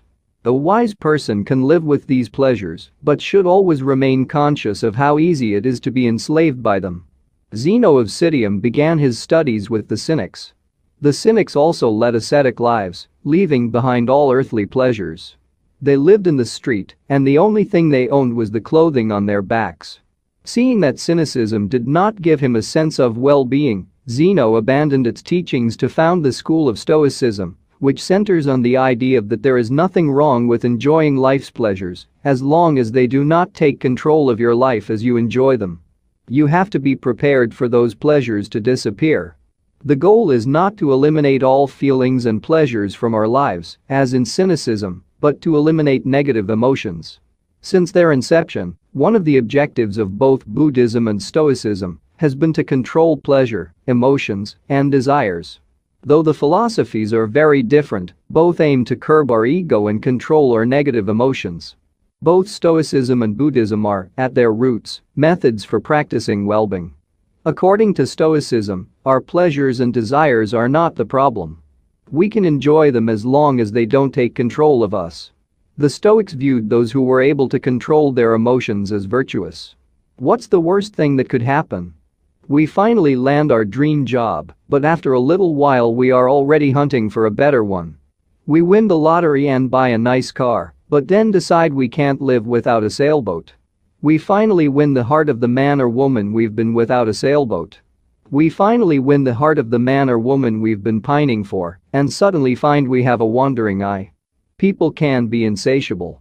The Stoics believed that these kinds of desires and ambitions are not worth pursuing. The objective of the virtuous person is to reach a state of tranquility, apatheia. The absence of negative feelings such as anxiety, fear, shame, vanity, and anger, and the presence of positive feelings such as happiness, love, serenity, and gratitude. In order to keep their minds virtuous, the Stoics practiced something like negative visualization. They imagined the worst thing that could happen in order to be prepared if certain privileges and pleasures were taken from them. To practice negative visualization, we have to reflect on negative events, but without worrying about them. Seneca, one of the richest men in ancient Rome, lived a life of luxury, but was, nonetheless, an active Stoic. He recommended practicing negative visualization every night before falling asleep. In fact, he not only imagined these negative situations, he actually put them into practice, for example, by living for a week without servants or the food and drink he was used to as a wealthy man. As a result, he was able to answer the question, what's the worst thing that could happen? Meditating for healthier emotions. In addition to negative visualization and not giving in to negative emotions, another central tenet of Stoicism is knowing what we can control and what we can't, as we see in the Serenity Prayer. Worrying about things that are beyond our control accomplishes nothing. We should have a clear sense of what we can change and what we can't, which in turn will allow us to resist giving in to negative emotions. In the words of Epictetus, it's not what happens to you, but how you react that matters. In Zen Buddhism, meditation is a way to become aware of our desires and emotions and thereby free ourselves from them. It is not simply a question of keeping the mind free of thoughts, but instead involves observing our thoughts and emotions as they appear, without getting carried away by them. In this way, we train our minds not to get swept up in anger, jealousy, or resentment.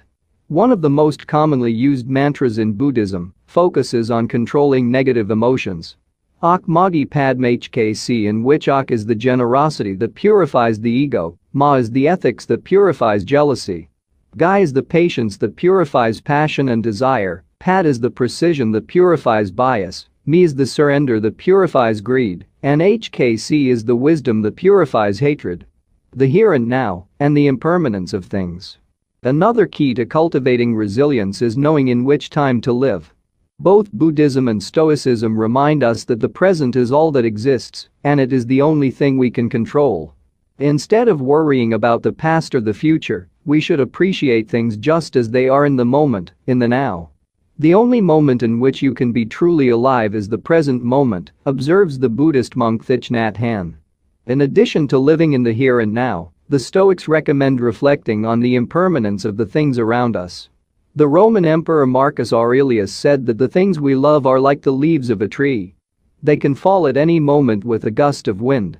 He also said that changes in the world around us are not accidental, but rather form part of the essence of the universe, a rather Buddhist notion, in fact. We should never forget that everything we have and all the people we love will disappear at some point. This is something we should keep in mind, but without giving into pessimism. Being aware of the impermanence of things does not have to make us sad, it should help us love the present moment and those who surround us. All things human are short-lived and perishable, Seneca tells us. The temporary, ephemeral, and impermanent nature of the world is central to every Buddhist discipline. Keeping this always in mind helps us avoid excessive pain in times of loss.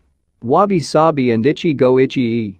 Wabi-sabi is a Japanese concept that shows us the beauty of the fleeting, changeable, and imperfect nature of the world around us. Instead of searching for beauty and perfection, we should look for it in things that are flawed, incomplete. This is why the Japanese place such value, for example, on an irregular or cracked teacup. Only things that are imperfect, incomplete, and ephemeral can truly be beautiful, because only those things resemble the natural world. A complementary Japanese concept is that of Ichigo, which could be translated as "this moment exists only now and won't come again."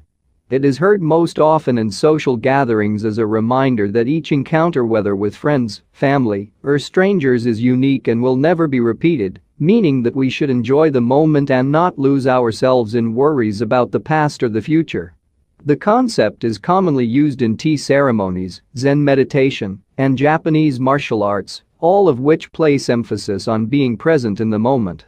In the West, we've grown accustomed to the permanence of the stone buildings and cathedrals of Europe, which sometimes gives us the sense that nothing changes, making us forget about the passage of time. Greco-Roman architecture adores symmetry, sharp lines, imposing facades, and buildings and statues of the gods that outlast the centuries. Japanese architecture, on the other hand, doesn't try to be imposing or perfect because it is built in the spirit of wabi-sabi. The tradition of making structures out of wood presupposes their impermanence and the need for future generations to rebuild them. Japanese culture accepts the fleeting nature of the human being and everything we create. The Grand Shrine of Ice, for example, has been rebuilt every 20 years for centuries. The most important thing is not to keep the building standing for generations, but to preserve customs and traditions, things that can withstand the passage of time better than structures made by human hands. The key is to accept that there are certain things over which we have no control, like the passage of time and the ephemeral nature of the world around us. Ichigo teaches us to focus on the present and enjoy each moment that life brings us. This is why it is so important to find and pursue our Ikigai. Wabi-sabi teaches us to appreciate the beauty of imperfection as an opportunity for growth. Beyond resilience? Anti-fragility.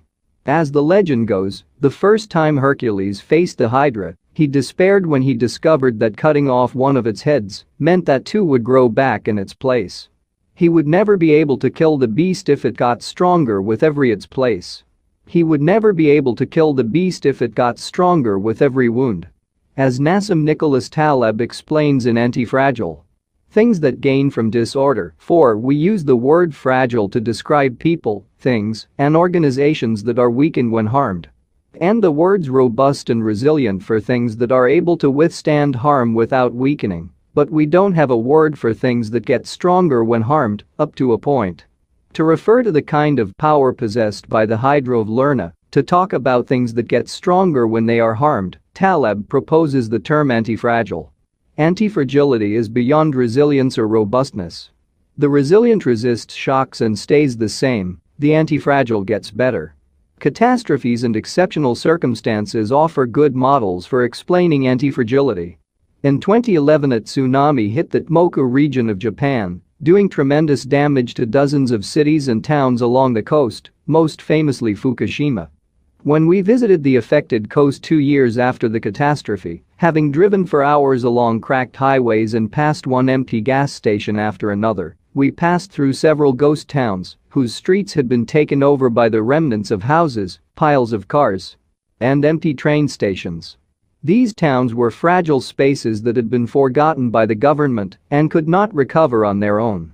Other places, such as Ishinomaki and Kesennuma, suffered extensive damage but were rebuilt within a few years, thanks to the efforts of many. Ishinomaki and Kesennuma showed how resilient they were in their ability to return to normal after the catastrophe. The earthquake that caused the tsunami also affected the Fukushima nuclear power plant.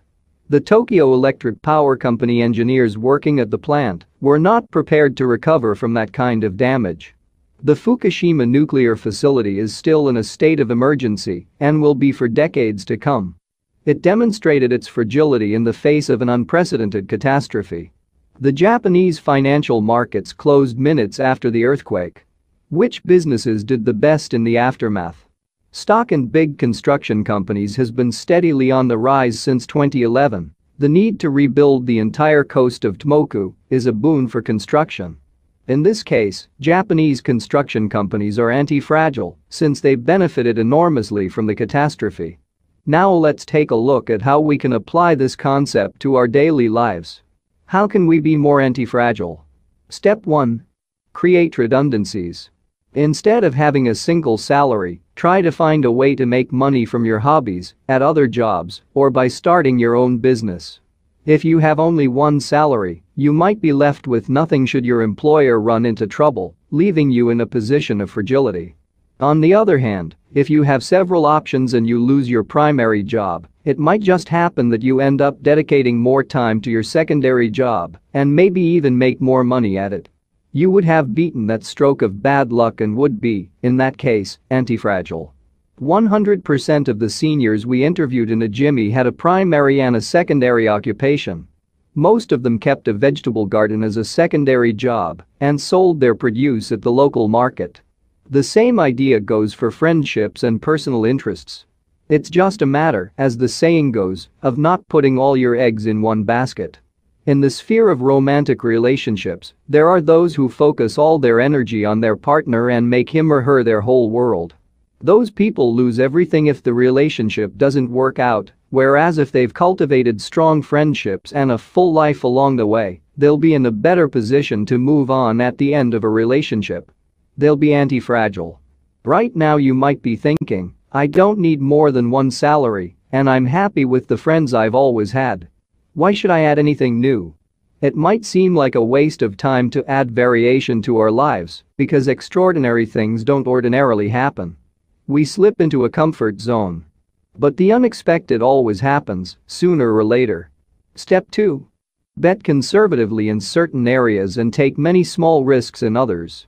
The world of finance turns out to be very useful in explaining this concept. If you have $10,000 saved up, you might put $9,000 of that into an index fund or fixed-term deposit and invest the remaining $1,000 in 10 startups with huge growth potential, say, $100 in each. One possible scenario is that 3 of the companies fail, you lose $300, the value of 3 other companies goes down, you lose another $100 or $200, the value of 3 goes up, you make $100 or $200, and the value of one of the startups increases 20-fold, you make nearly $2,000. Or maybe even more. You still make money, even if 3 of the businesses go completely belly up. You've benefited from the damage, just like the Hydra. The key to becoming anti-fragile is taking on small risks that might lead to great reward without exposing ourselves to dangers that might sink us, such as investing $10,000 in a fund of questionable reputation that we saw advertised in the newspaper. Step 3. Get rid of the things that make you fragile. We're taking the negative route for this exercise. Ask yourself, what makes me fragile? Certain people, things, and habits generate losses for us and make us vulnerable. Who and what are they? When we make our New Year's resolutions, we tend to emphasize adding new challenges to our lives. It's great to have this kind of objective, but setting good riddance goals can have an even bigger impact. For example, stop snacking between meals. Eat sweets only once a week. Gradually pay off all debt. Avoid spending time with toxic people. Avoid spending time doing things we don't enjoy simply because we feel obligated to do them. Spend no more than 20 minutes on Facebook per day. To build resilience into our lives, we shouldn't fear adversity because each setback is an opportunity for growth. If we adopt an anti-fragile attitude, we'll find a way to get stronger with every blow, refining our lifestyle and staying focused on our Ikigai. Taking a hit or two can be viewed as either a misfortune or an experience that we can apply to all areas of our lives as we continually make corrections and set new and better goals. As Taleb writes in Anti-Fragile, we need randomness, mess, adventures, uncertainty, self-discovery, traumatic episodes, all these things that make life worth living. We encourage those interested in the concept of anti-fragility to read Nassim Nicholas Taleb's Anti-Fragile. Life is pure imperfection, as the philosophy of wabi-sabi teaches us, and the passage of time shows us that everything is fleeting, but if you have a clear sense of your Ikigai, each moment will hold so many possibilities that it will seem almost like an eternity. Epilogue. Ikigai. The art of living. Mitsuo Aida was one of the most important calligraphers and haikuists of the 20th century. He is yet another example of a Japanese person who dedicated his life to a very specific Ikigai. Communicating emotions with 17-syllable poems using a Shoto calligraphy brush. Many of Aida's haikus philosophize about the importance of the present moment and the passage of time. The poem reproduced below could be translated as in the here and now, the only thing in my life is your life. In another poem, Aida writes simply, here, now. It is an artwork that seeks to evoke feelings of mono no aware, a melancholy appreciation of the ephemeral. The following poem touches on one of the secrets of bringing Ikigai into our lives. Happiness is always determined by your heart. This last one, also by Aida, means keep going, don't change your path. This last one, also by Aida, means keep going, don't change your path. Once you discover your Ikigai, pursuing it and nurturing it every day will bring meaning to your life. The moment your life has this purpose, you will achieve a happy state of flow in all you do, like the calligrapher at his canvas or the chef who, after half a century, still prepares sushi for his patrons with love. Conclusion. Our Ikigai is different for all of us, but one thing we have in common is that we are all searching for meaning. When we spend our days feeling connected to what is meaningful to us, we live more fully. When we lose the connection, we feel despair.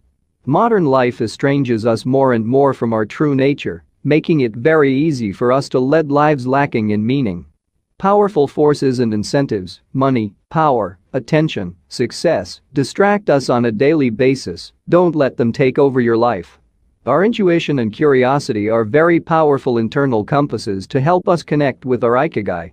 Follow those things you enjoy and get away from or change those you dislike. Be led by your curiosity and keep busy by doing things that fill you with meaning and happiness. It doesn't need to be a big thing. We might find meaning in being good parents or in helping our neighbors. There is no perfect strategy to connecting with our Ikigai. But what we learn from the Okinawans is that we should not worry too much about finding it. Life is not a problem to be solved. Just remember to have something that keeps you busy doing what you love while being surrounded by the people who love you. The 10 rules of Ikigai. We'll conclude this journey with 10 rules we've distilled from the wisdom of the long-living residents of Ijimi. 1. Stay active, don't retire. Those who give up the things they love doing and do well lose their purpose in life. That's why it's so important to keep doing things of value, making progress, bringing beauty or utility to others, helping out, and shaping the world around you, even after your official professional activity has ended. 2. Take it slow. Being in a hurry is inversely proportional to quality of life. As the old saying goes, walk slowly and you'll go far. When we leave urgency behind, life and time take on new meaning. 3. Don't fill your stomach. Less is more when it comes to eating for long life, too. According to the 80% rule, in order to stay healthier longer, we should eat a little less than our hunger demands, instead of stuffing ourselves. 4. Surround yourself with good friends. Friends are the best medicine, they're for confiding worries over a good chat, sharing stories that brighten your day, getting advice, having fun, dreaming. In other words, living. 5. Get in shape for your next birthday. Water moves, it is at its best when it flows fresh and doesn't stagnate. The body you move through life in needs a bit of daily maintenance to keep it running for a long time. Plus, exercise releases hormones that make us feel happy. 6. Smile. A cheerful attitude is not only relaxing, it also helps make friends. It's good to recognize the things that aren't so great, but we should never forget what a privilege it is to be in the here and now in a world so full of possibilities. 7. Reconnect with nature. Though most people live in cities these days, human beings are made to be part of the natural world. We should return to it often to recharge our batteries. 8. Give thanks to your ancestors, to nature, which provides you with the air you breathe and the food you eat, to your friends and family, to everything that brightens your days and makes you feel lucky to be alive. Spend a moment every day giving thanks, and you'll watch your stockpile of happiness grow. 9. Live in the moment. Stop regretting the past and fearing the future. Today is all you have. Make the most of it. Make it worth remembering. 10. Follow your Ikigai. There is a passion inside you, a unique talent that gives meaning to your days and drives you to share the best of yourself until the very end. If you don't know what your Ikigai is yet, as Viktor Frankl says, your mission is to discover it.